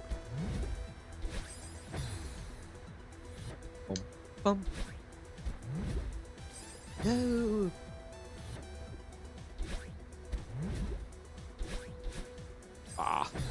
You know, I will say that's something that I've thought about a little bit before. As someone who, like, okay, yes, I'm streaming, which you can talk about as a creative outlet, and it certainly is, to an extent.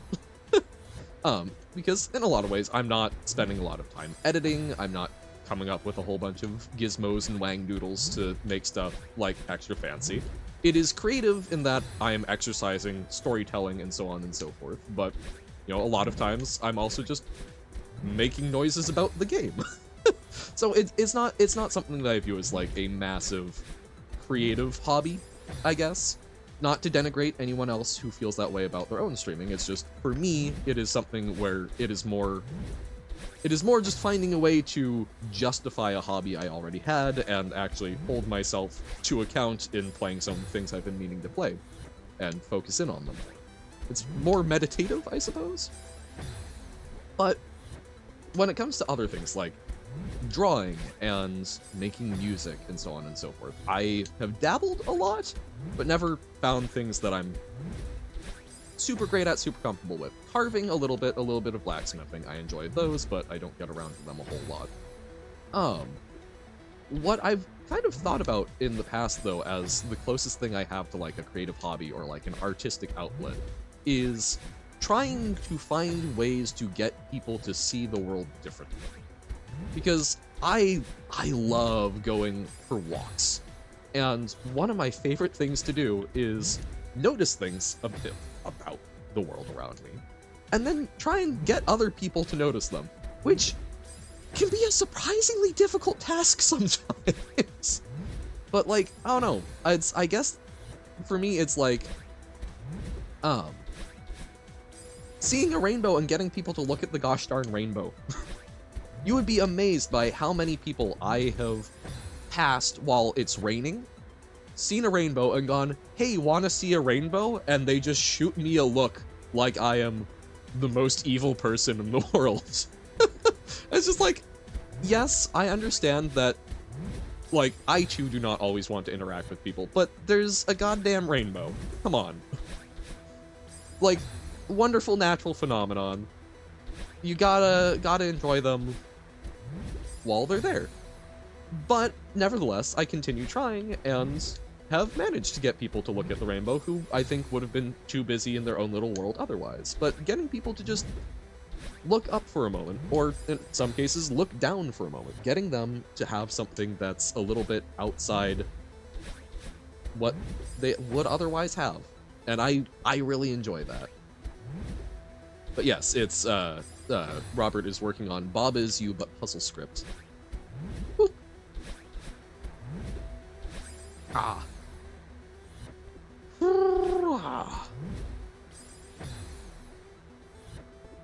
Am I hitting the wall? Am I hitting that point? Quite possibly. But gosh darn it. Want to make it work. Lily Lost in Rule Land? The land of rules. That be similar or related to Lily Lost in Lawyer Land? Think you're hitting spikes, not the wall? Darn. Okay, to be fair, want to see a rainbow from a complete stranger on the street. Sounds like they're probably going to show you a picture of their unhinged rainbow tattoo in an unsafe relocation, so if there's a literal rainbow...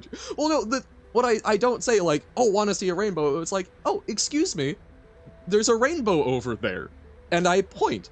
I think that's a fairly reasonable thing. If a stranger did that to me, I would go, why are you talking to me? Turn around.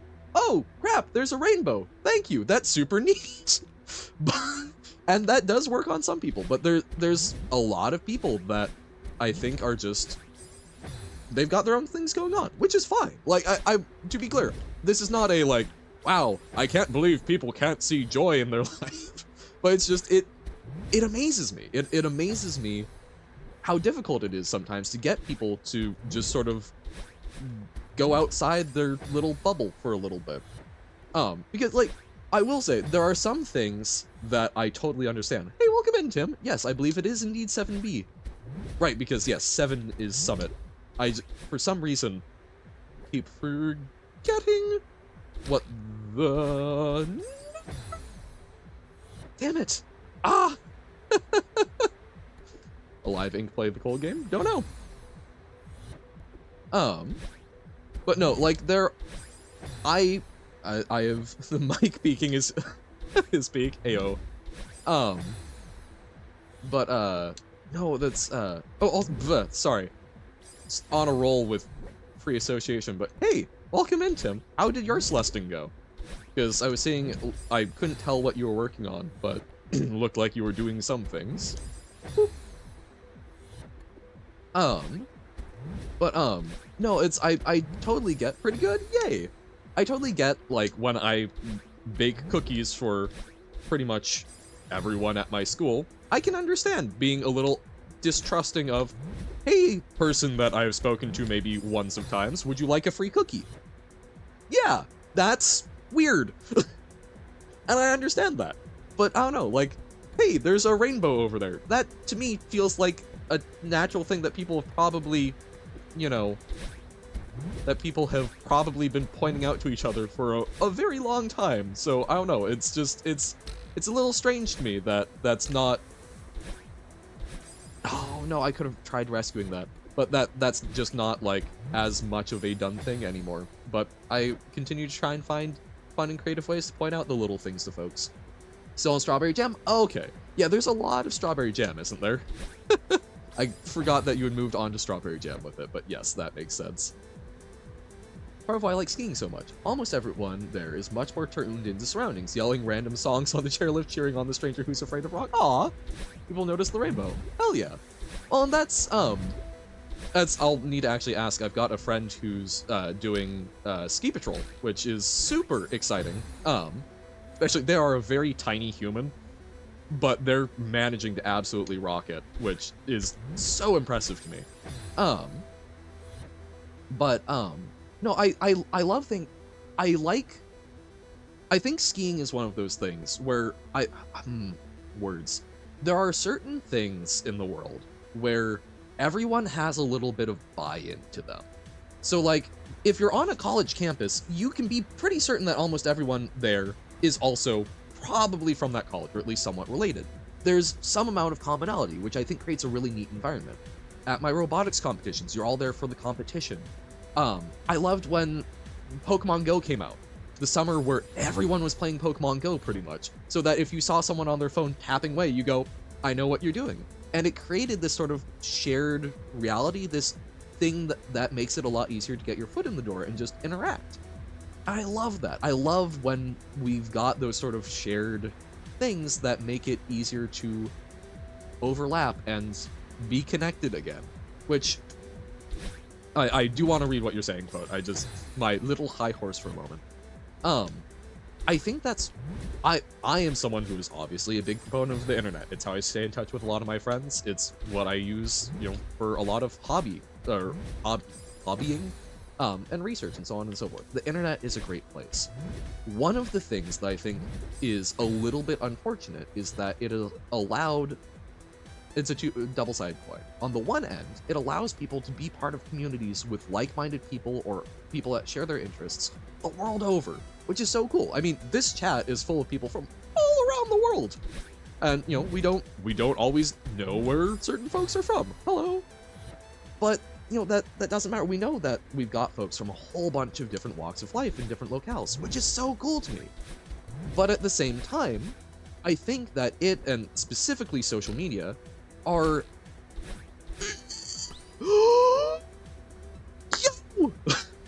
are a really big contributing factor to people being less tuned in to their locale and neighborhood. Hey, nice job, Jammer. We got done with this.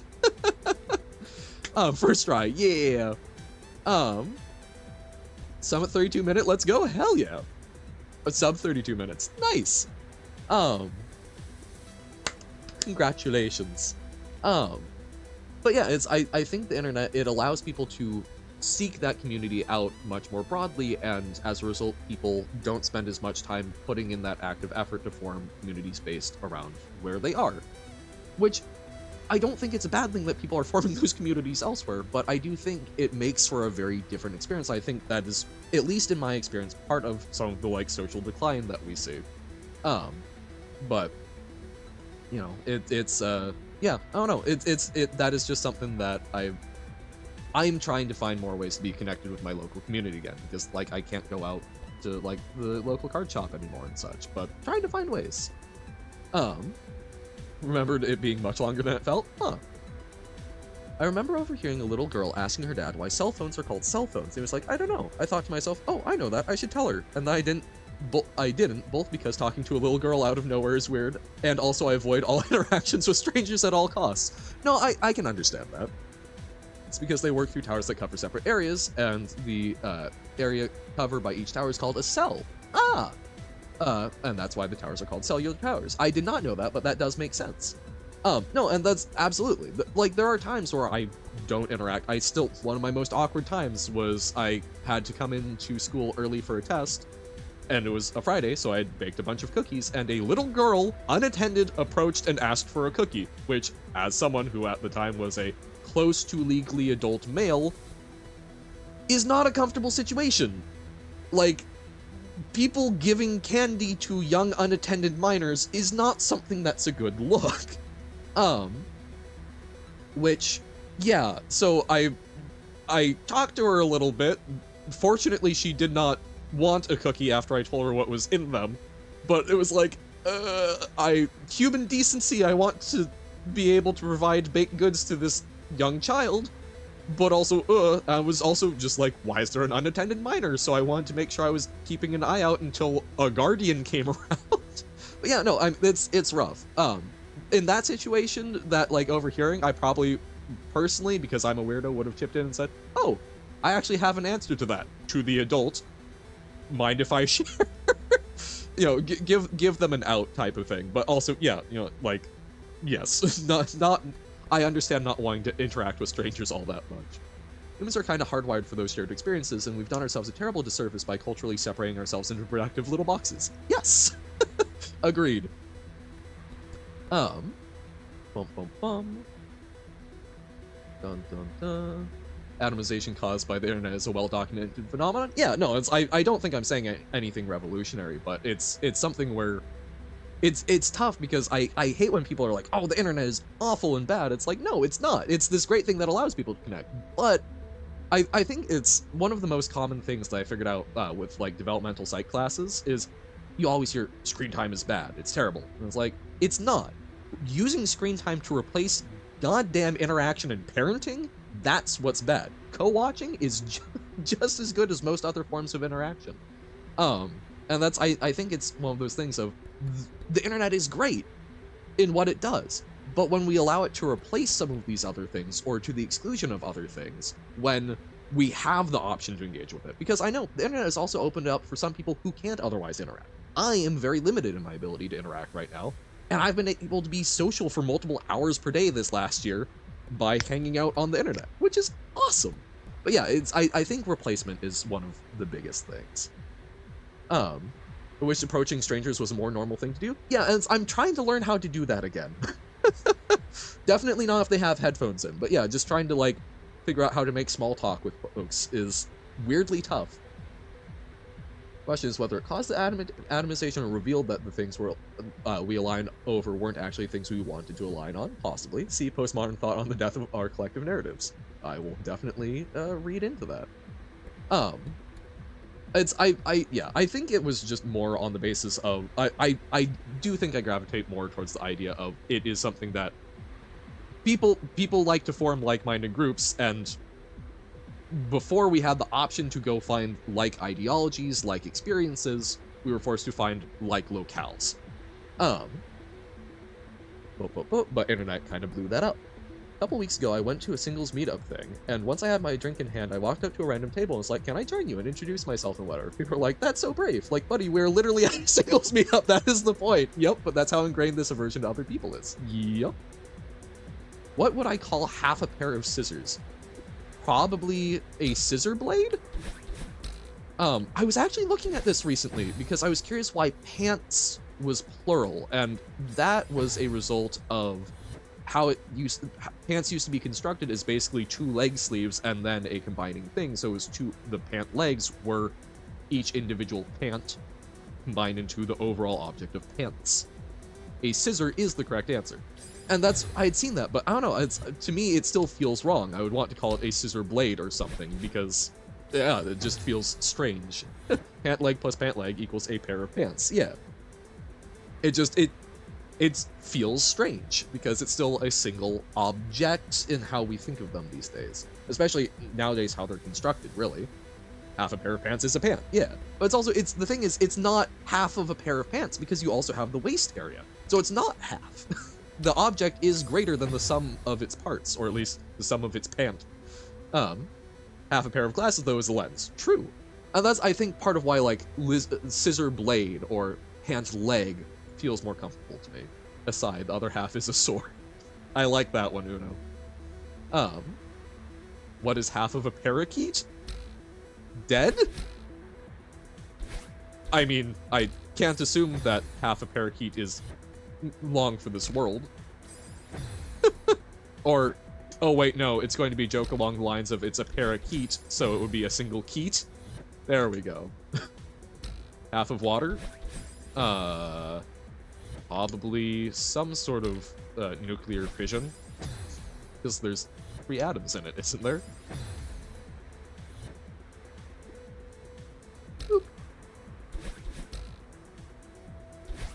Boop. How much water? Also a good question. Say scissor blade is a scissor without the plastic bit? Oh, interesting. I can see that. I can understand and accept this logic. Robert, a singular water is a singular water molecule. Half of water is wa. Well, wouldn't you have to split the T? Blah. Right. Drift down. Deja vu. Right? Duh.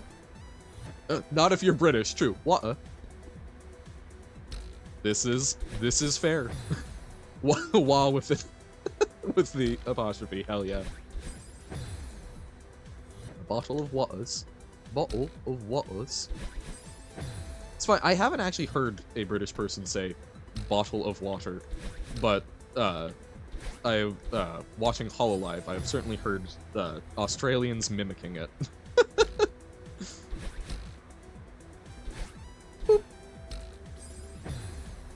The quanta, smallest form water can take, is a molecule of water. Yeah. You have? Fair enough. Why does water have a plural? Because water can also, because we sometimes use waters to refer to, like, various large bodies of water. As in, like, stormy waters. Yeah, if anything were a singular water, it would be that. Agreed!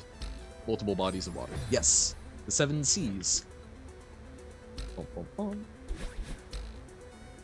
Oh, no.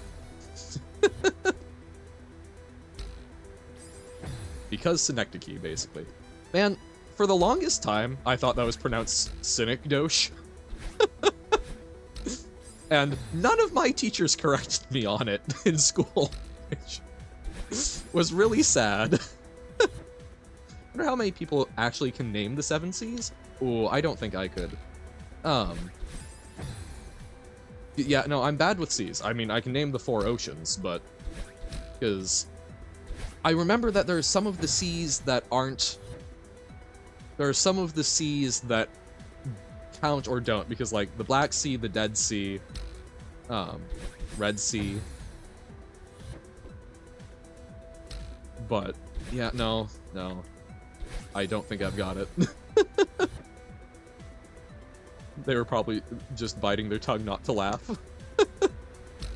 Quite possibly. Oh, okay, so... Everyone here familiar with the word chagrin, like to feel shame? C-H-A-R... Wait, no. C-H-A-G-R-I-N. Chagrin. Apparently my mother, as a wee lass, oh no! Was a big reader. I was also someone who read a lot, and so fell into the common trap of seeing words without knowing how they were said, so that you read something like epitome as epitome.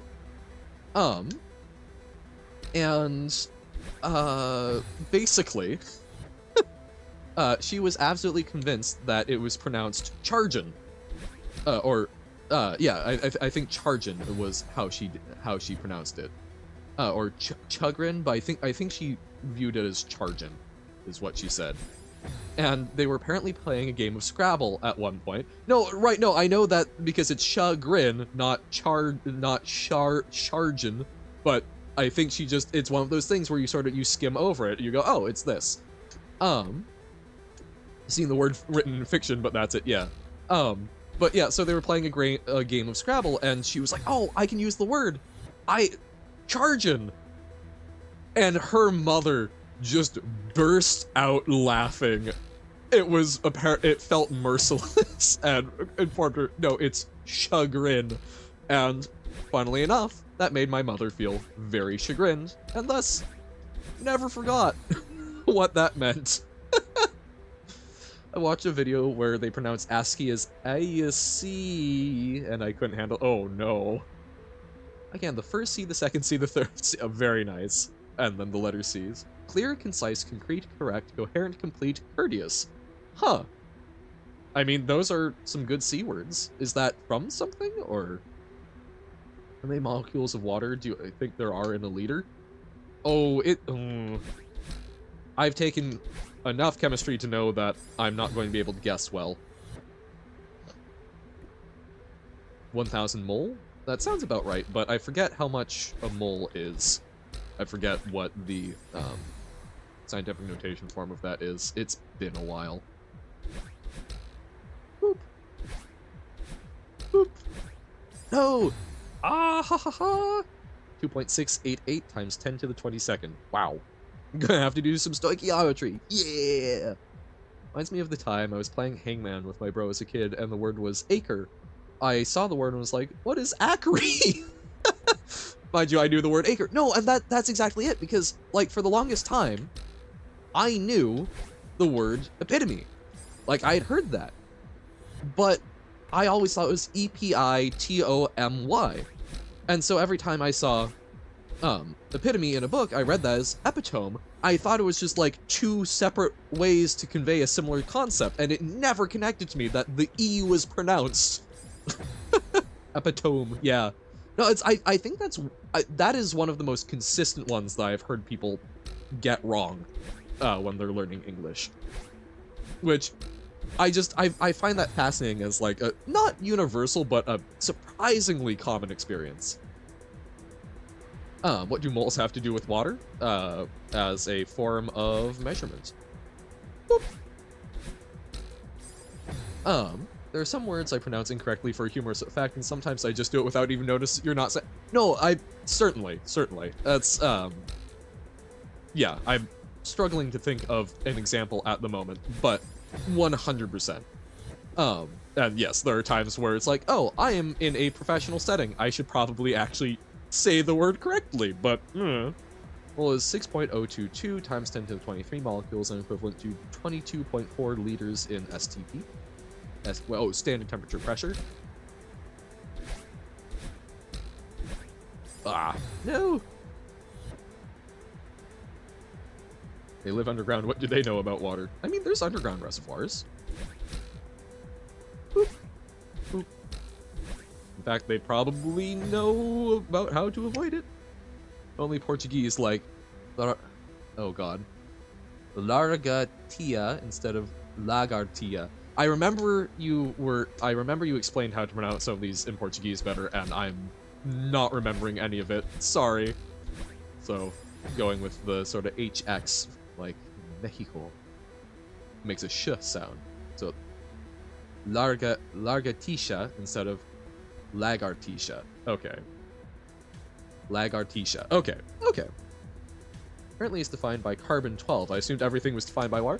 Yeah, I mean, I think that's a reasonable guess, because a lot of metric units are based on water, which, there we go, makes good sense. I know carbon-12, though, is quite stable, because I know that's what the definition of a second is based off of, so actually it's more like lagarchisha. Okay, lagarchisha. Oh, dear. Oh, so does... No, okay. So we need to be on the edge? Ah, because the more middle it goes... No? Metathesis sure is something.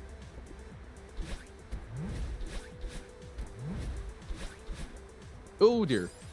Okay, yeah, this feels dicey as hell. Ah.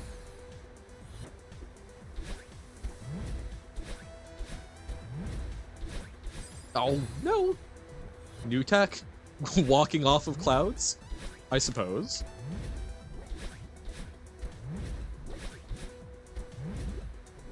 Woohoo! Woohoo! Oh! So we need to touch the ground there, but we got there. Some people pronounce the T in Portuguese as T, others pronounce it as like chi. Okay. I understand. Oh dear. They teach you in Strawberry Jam, Jam Tech Gym? Okay. So then yes, I will agree, that counts, because, dear lord, I'm in need of wins.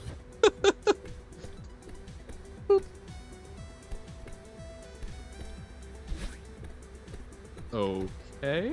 No. But yeah, no, like, while this is difficult, it makes sense. So I like it. Boop.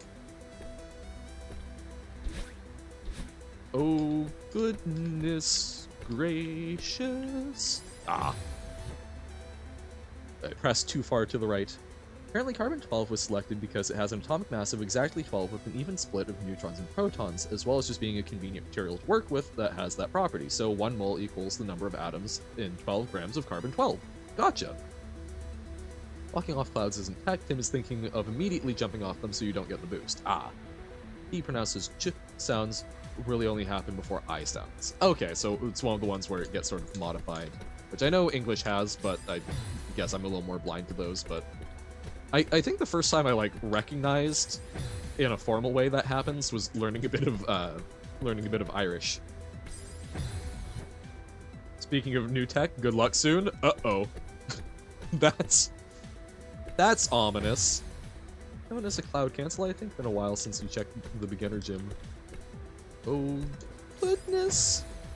Do that with G. Oh, right, as the rather than J or G. I think C also probably does that a lot. Why do we need letters that do the same things? Dunno, but I guess we do. Giraffe versus Gorge. But then we also have George. Oh, actually, ooh. I'll need to think about that. I wonder, because if it's a J before an I and an E, and then a G after, or when next to like O, U, or, yeah, because gouge. Yeah, I don't know enough, like, consistently, but, or I can't think of enough consistently because I'm a little focused on the Celeste. But I wonder if it's similar, if the categorization is similar to, like, Irish, the broad and thin vowels. Either K or an S with an identity crisis. Yep. Letter C is redundant, indeed. Well, it's like, also, why do we put, like, a C before a K? It's like, come on. What is the point? Celeste. Hey, you don't say receive, it's receive, yeah. But no, I'm wondering if the, I wonder if the, split up of those vowels is the same as it is in Irish. I wonder if that's like a grander pattern that humans have tuned into, or what? If it's another one of those like Kiki Booba things. Ah. Send and receive. That'll be receive. Oh man, I wonder. No. Wait, are there any words? Are there any words in English that are homophones but are spelled differently?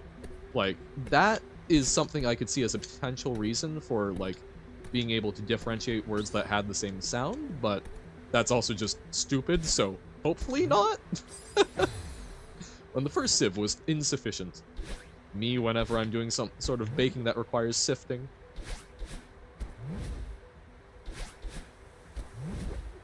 It's evil that they make you sometimes need the cloud and other times not. Fur and fur. There we go. But those vowels at the very least are distinct. But okay, yeah. I would be curious if that happened a lot with C though.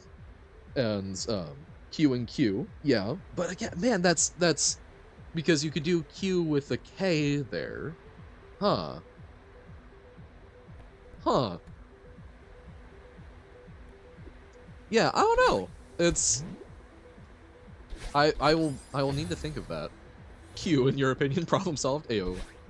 But no, that's because yeah, both of those are great examples of what I was asking about. But they're using letters to produce sounds that we don't, I guess, normally think of, because like Q for that is a little bit strange. Like that is what it does, but it's still not on the like super common end of things.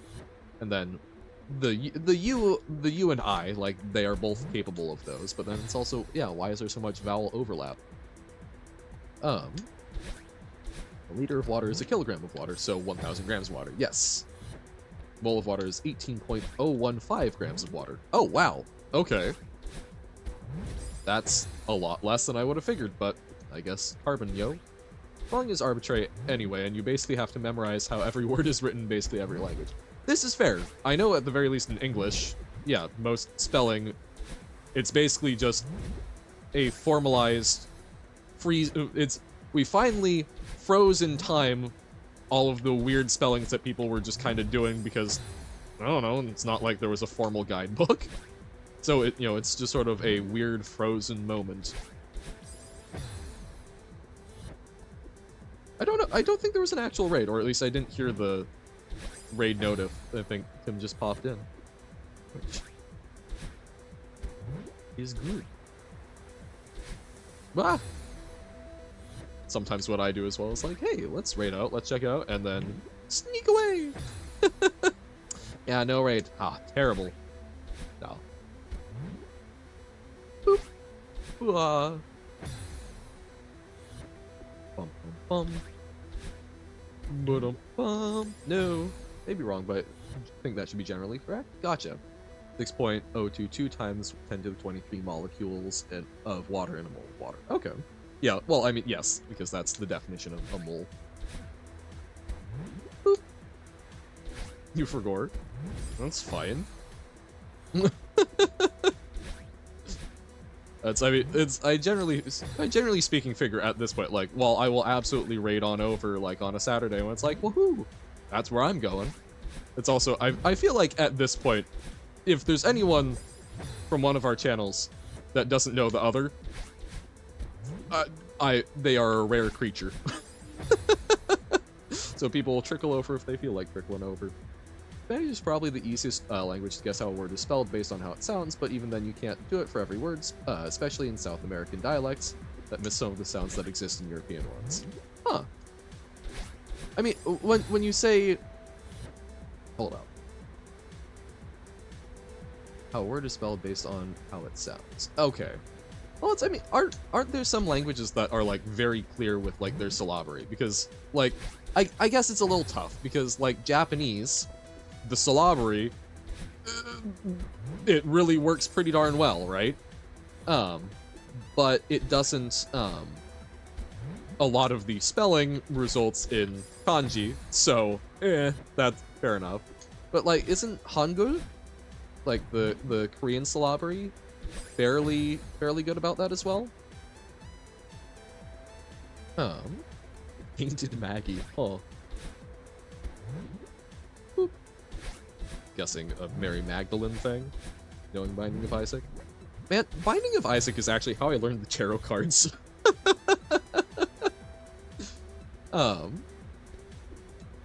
Really close to fixing the thing, but it's not quite fixed. Ah. But, again, such is the struggle, Robert. Good on you for taking a crack at it. Balatro? Yeah. Well, Balatro is just... I'm an old man, Carsey. I played A Binding of Isaac long before Balatro came out. Yeah, at least the basic ones. Yeah. Well, that made me familiar with them, and then I got really into, like, the history of playing cards. Oh hey, welcome in, Nobo. What does the reverse the stars do? I don't know what they mean. It helped me remember the cards. Sure, what's the problem that's still there, Robert? Represents the atomic mass of 1 gram, so... Okay, yeah. Boop, boop, boop. Oh, and Binding of Isaac? I still don't recall. It's been a hot minute, Essie. I think the last time I played Binding of Isaac was probably, 6-7 years ago, somewhere in there. Well, there a thing in Repentance? Oh, well, I haven't played Repentance. So okay, so hold up. So what was the card that you said first? The stars.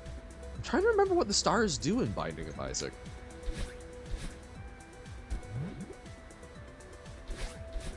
I don't recall the stars. Ah. By multi-push next to an object that is stopped, the pushing still requires 2 turns. Ah. Hangul may be the best writing system ever created. Well, isn't it because it was essentially... There wasn't a writing system for Korean separate from the Mandarin writing system, right? So it was basically designed top-down by an emperor to fit the language, and just did a really good job. Hey, business, right? For the 1-year anniversary of your first Rain World video, I want to replay the entirety of Survivor and make it into a sort of very long and still edited video. Summing up, the recording session clocks up at 3.5 hours. I'm not even at the ending yet. No, I saw you post that in Discord. I'm like, oh boy. Me, who consistently is like recording 4 hours of stuff, I just don't edit. So yeah, actually combing through that amount, dear God. Problem is that, you better not lose any karma. Oh, please, yeah, hopefully not. Problem is, over time, words are bound to change how they are said and even keep being written the same way, because writing changes slower than speech. Yes, because it's, you know, it's not as flexible. It is more, or writing is less mutable. 3.5 hours and not at the ending yet? What cursed route did Nobo take? Oi, how many hours have I been without getting to the end yet?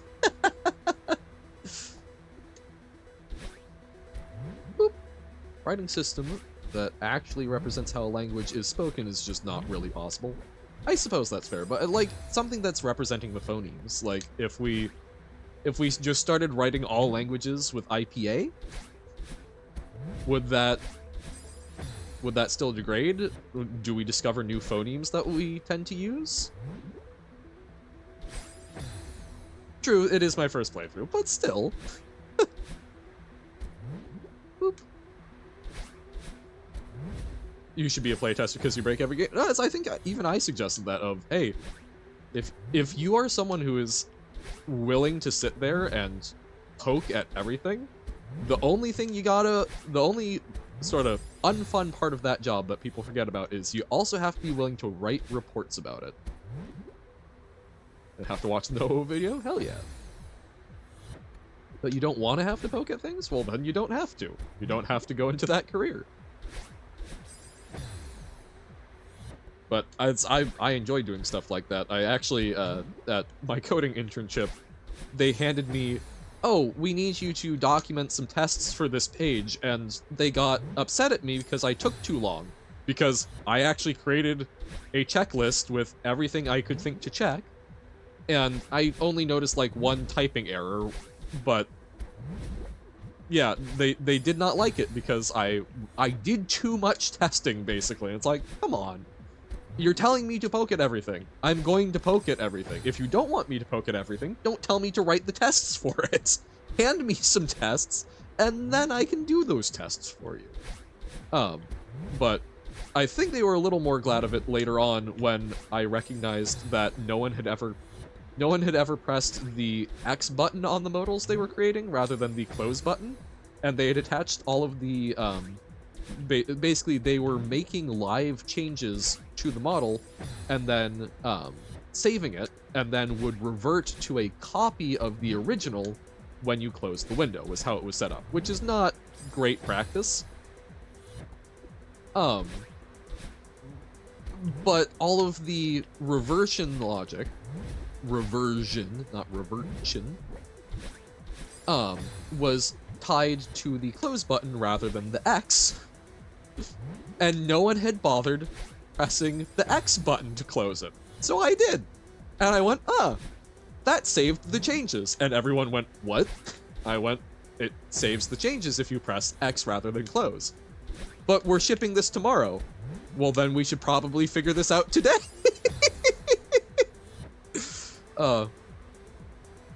Ciphered message in a Celeste map. Anyone want to figure it out? If you had books written in IPA, people would still change how they pronounce words over time, and then the books would be outdated. People would just ignore how the word is spelled in the books and say it how they are used to saying it.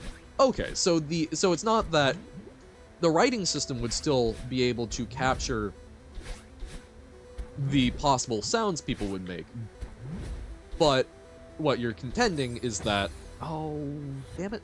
What you're contending is that the way people tend to pronounce things changes, so the spelling guidelines would still become obsolete. I gotcha. The next area and see the jankiest AI creature? I thought that was what the flying centipede was. And hey, welcome in, Avon. How goes? There's no such thing as late. I simply am, and you either are here or are not, depending on where your whims strike you. To be fair, I'm at Farm Arrays, so... Oh yeah, in Sky Islands I encountered a little guy who gives me a great ability. Oh. The only one who can be late is Johan. Exactly, because I set a schedule with the intent of following it, and then never end up doing that.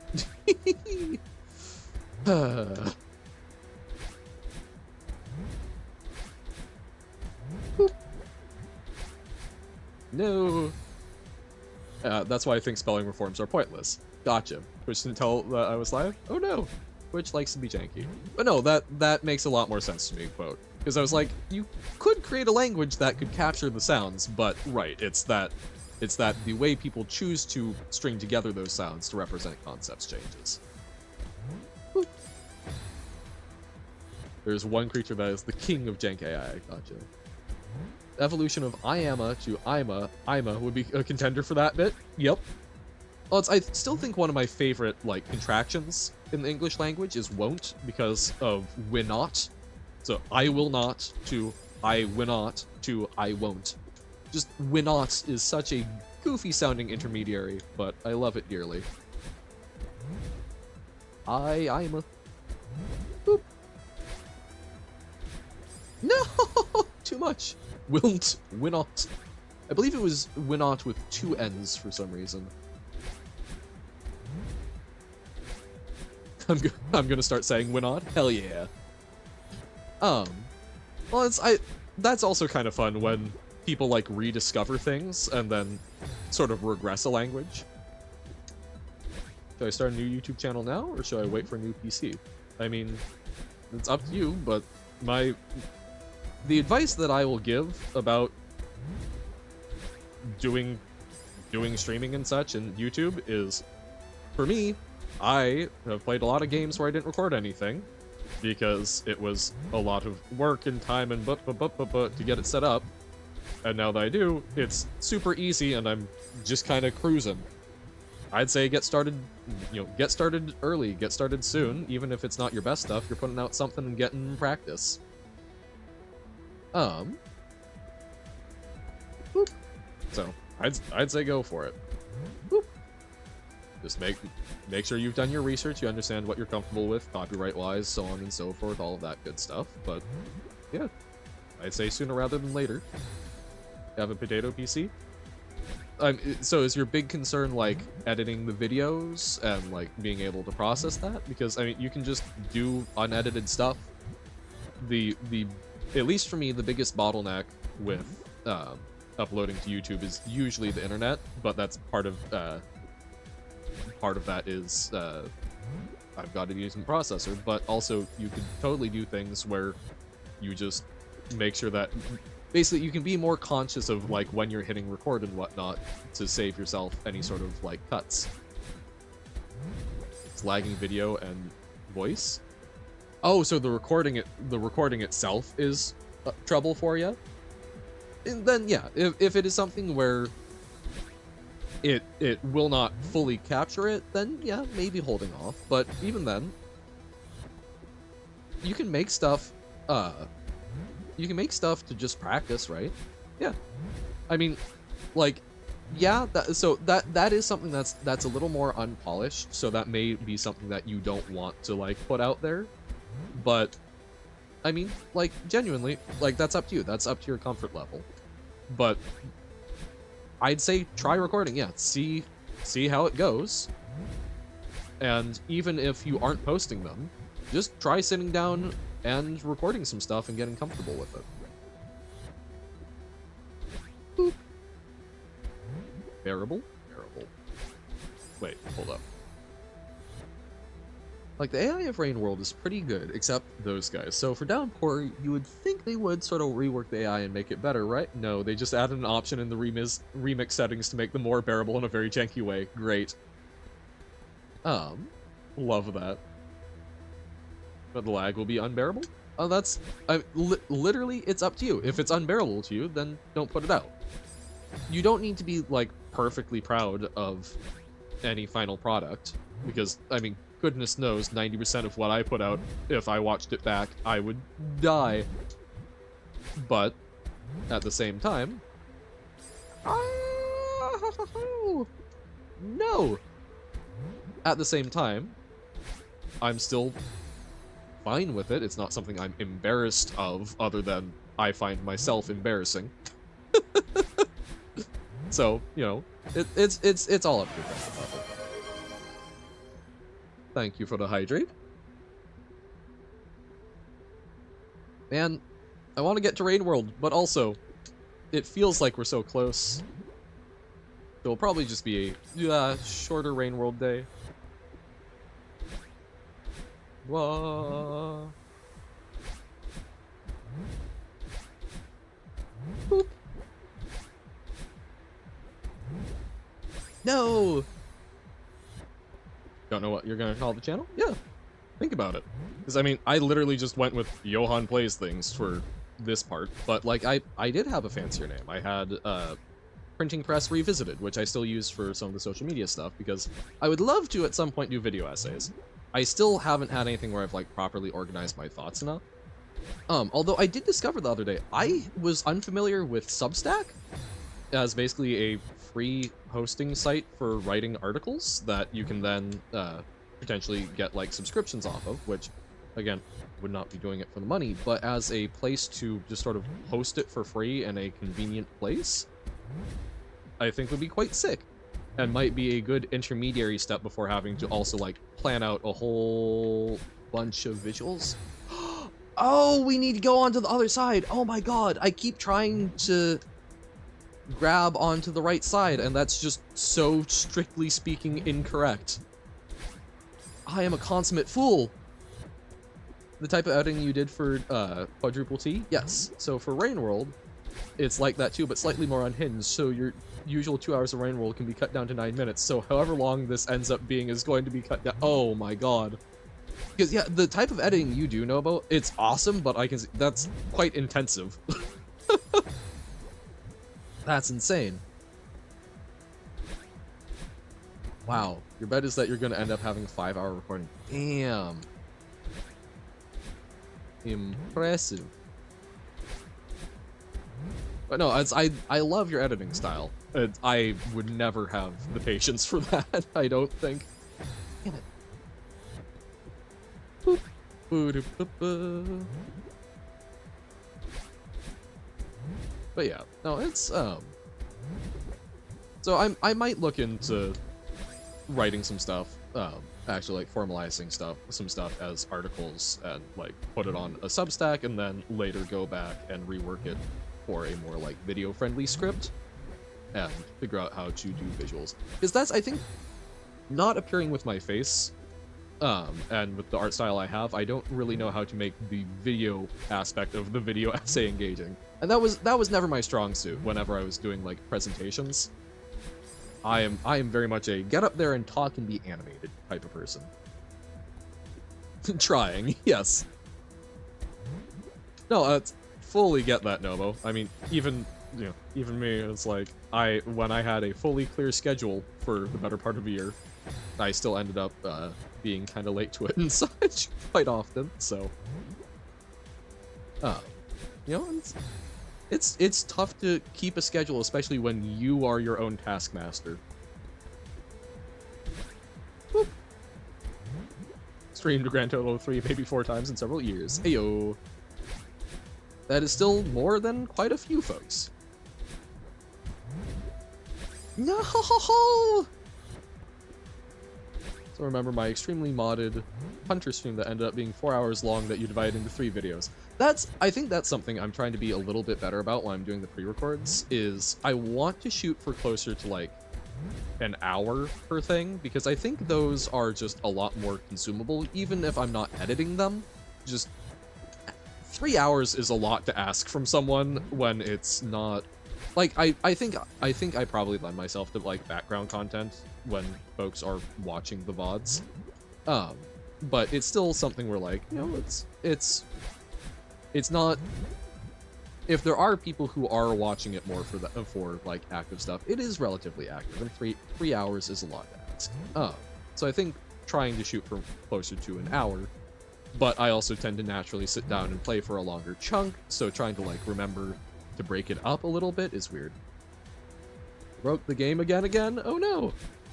Speaking of editing, had this funny idea of editing one of the Rain World streams from Johan. Okay. I am intrigued. You are fully welcome to do whatever you want with the videos, other than, you know, haha, I am Johan. That's basically, I think that's pretty much my only line with anything that's in my videos. That, or like chopping it up to like make me say something terrible / for AI training. Have another VOD I should have uploaded, but just didn't. That's part of why for Black Friday, haha.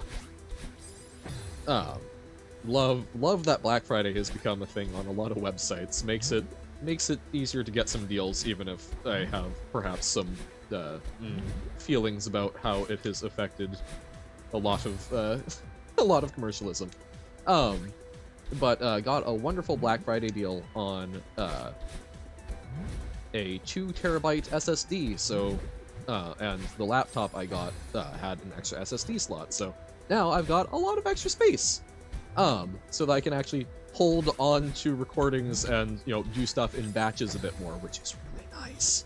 Because previously I had 60 gigs free on my main SSD, which meant that a stream plus editing those recordings, and I like to not delete the recordings until I've actually gotten them published on YouTube.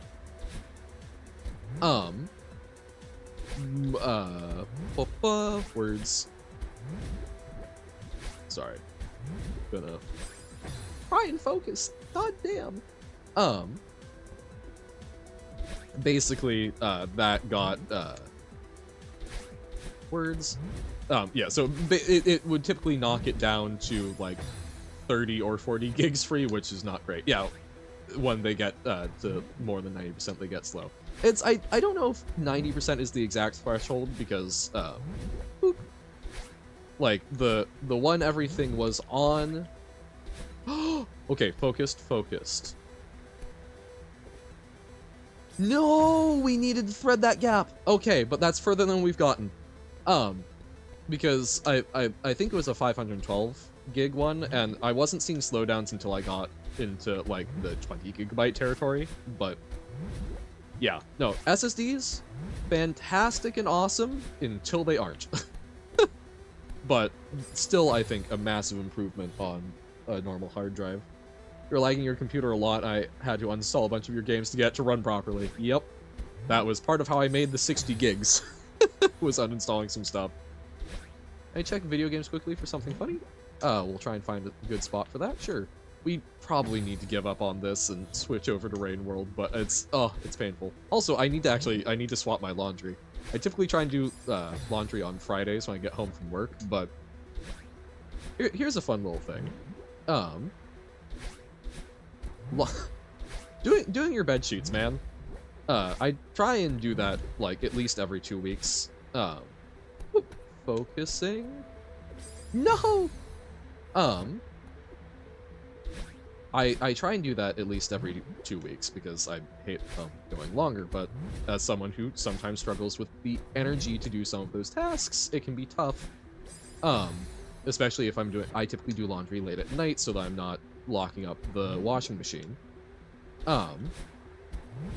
And so sheets is just a big thing, so I'm like, it's sheets time! So trying to do it Monday and throwing everything off. But we're gonna get a blackout on the bingo card. Ayo.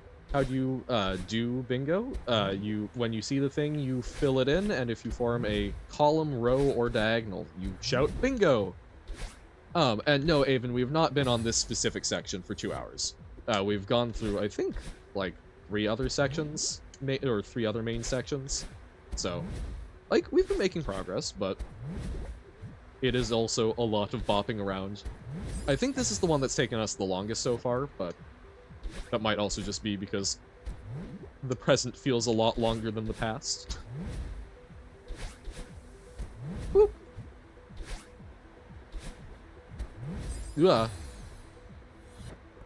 Forgot about transformations. Oh, in puzzle script or in Baba, and then there. Hope Johan Screams is on the bingo card. I think it is. I don't remember the entirety of it, but I would be unsurprised. It's the free space. Okay, yes.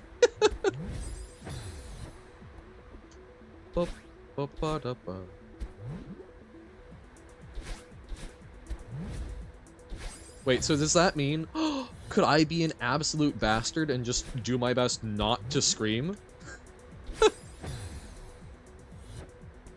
It might also just be because everyone hates this room. Fair enough. Maybe we say we do this like five more attempts at the grab jump section. So past the clouds. Blah. Dies because of reading chat? Yeah. That's never happened, especially not in like Celeste. Fix the push thing. Huzzah! Not just bad things though.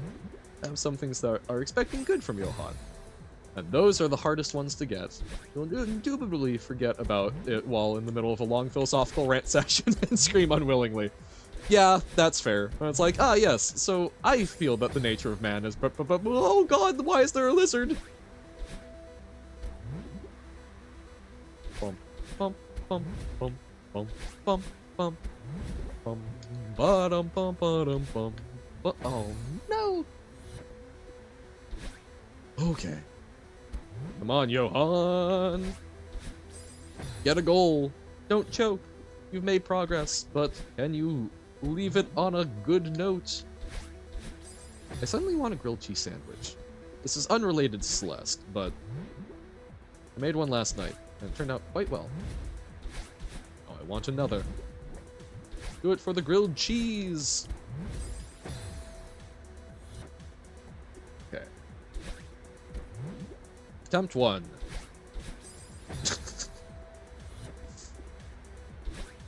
Attempt 2.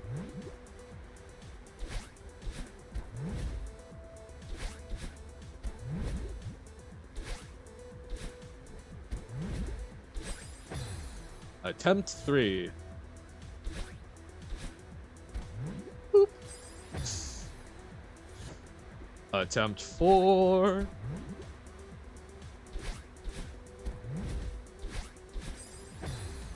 And final attempt. Attempt 5. Streaming? You would never catch me streaming, especially not puzzle games. Hey! Just like me! Never catch me streaming, especially puzzle games. Okay. We'll call that for today. We're reaching the point. Worst question. What the Sigma? Oh no! We've been infected? Yeah, I'm that puzzle game guy. 100%. I did actually, I was, there's someone that I know through someone else who's trying to figure out, some games to, like, help, with their homeschool kid, when they're out, and a lot of the games I ended up recommending as being like somewhat educational ended up being puzzle games. So that's apparently a lot of my experience, but yes, we'll check video games. No, we will not be playing Lily Lost in Cold Land this stream. I suspect, I do not know when we will get to it, but yeah, it may be a while, Robert. Video games. Oh, he's gonna play puzzle games. Fun. Oh, okay. Oh, the items are levitating. Huh. Oh, skip all this? Okay. Is that multiple stacked lizards? Huh. Climb on background. Oh, what's wrong with this image? Oh, is this is the one you sent one a while ago looking for? No, this is a different one. For looking for a lizard. So what's wrong with this image?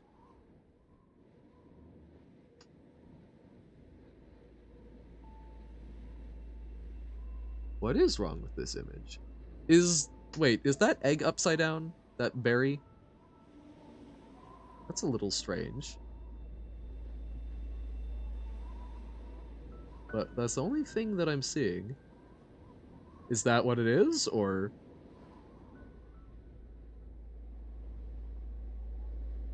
Oh, for like 2 minutes, and how did we get from Celeste to Rain World? Oh, we're looking at something real quick, but then we're going to transition over to Rain World. It's a consequence of what's going on. Is it weird gravity? Hey, welcome back, Aya. How's it going? Johan, yes, hello. What is it? Guess what? 2 + 2 = 5? Oh, you got a good deal on a book, hell yeah. One that you were looking for a while? I would love the answer. Wanna know? I would love to. This is actually 0G, so that's why it's upside down? Weird. So, oh, so you bumped it and then it... Oh, strange. Normal price is 55 bucks. Got it for 8? Hell yeah. Fantastic deal. That's awesome. Yeah, why are the spears on the ground still? I guess if you threw it mid-jump at an angle, it could embed like that, right? Oh, 1978 comic. Ah, so one of them classic collectibles. Sick. Skug is tilted on the pole. Yeah. So oh, right. So tilted and the okay. That makes sense. But no, super awesome, Aya. Adventure Comics 461. I do not know comics that well. Who does it feature? Oh. Oh. Yes, perfectly normal Celeste swinging. Can send a pic? Sure, go for it. Oh, and that's just kind of very pretty. Makes me think of like cherry blossoms. Grapple line. Huh. Really cool the green lizards actually know how to climb the whole time and just can't because they're too heavy. Oh. Oh! So it's because it's 0G. Oh, fascinating. Okay. Oh. Dead man unraveling the circus mystery. So it's, oh wow. I don't know if I know. That's the Flash. But these look kind of like slightly alternate because that makes me think like Aquaman, but not. Fascinating. Flash, Wonder Woman, Deadman, the Justice Society, and Aquaman. So that is Aquaman. Okay. Or is that Who's Aquaman? Low enough gravity they can climb on poles and even on background like blues. Fascinating. So that's just sort of built into all lizards, but then they... Interesting. Huh. Neat to know. 0G works in water surprisingly well? Wonky. Dr. Fate, Power Girl, Huntress, and Jay Garrick.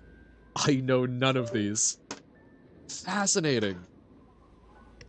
That's, wow. Doctor? Like Rhythm Doctor? But no, that's, huh. As it amazes me how many, like, superhero comics there are that I've never heard of. Because, I mean, there's also, I mean, man, like, you hear about, like, Danny the Street, and you're like, what? This is DC. Okay. to be perfectly honest, I couldn't even tell you the difference between who's DC and Marvel. They're always something I've just sort of interacted with tangentially. However, we need to take a little break because I need to swap out my laundry and all these other good things. So we'll be back in 3-ish minutes with some Rain World. We made some good progress on Celeste. We're kind of, I guess it's not the final stretch, but we're in the final stretch before Corby, which is going to be terrifying. But yeah, they say the word schisms for absolutely no reason. Schisms. Um, it's already this time. I mean, it's should have been that time like 42 minutes ago. It's been almost 3 hours, and we've got another hour and a half somewhere in there. So we'll see. But yeah, this has been lovely. Thank y'all for hanging out. Had some good conversations. And we will be back on the flip side with some Rain World.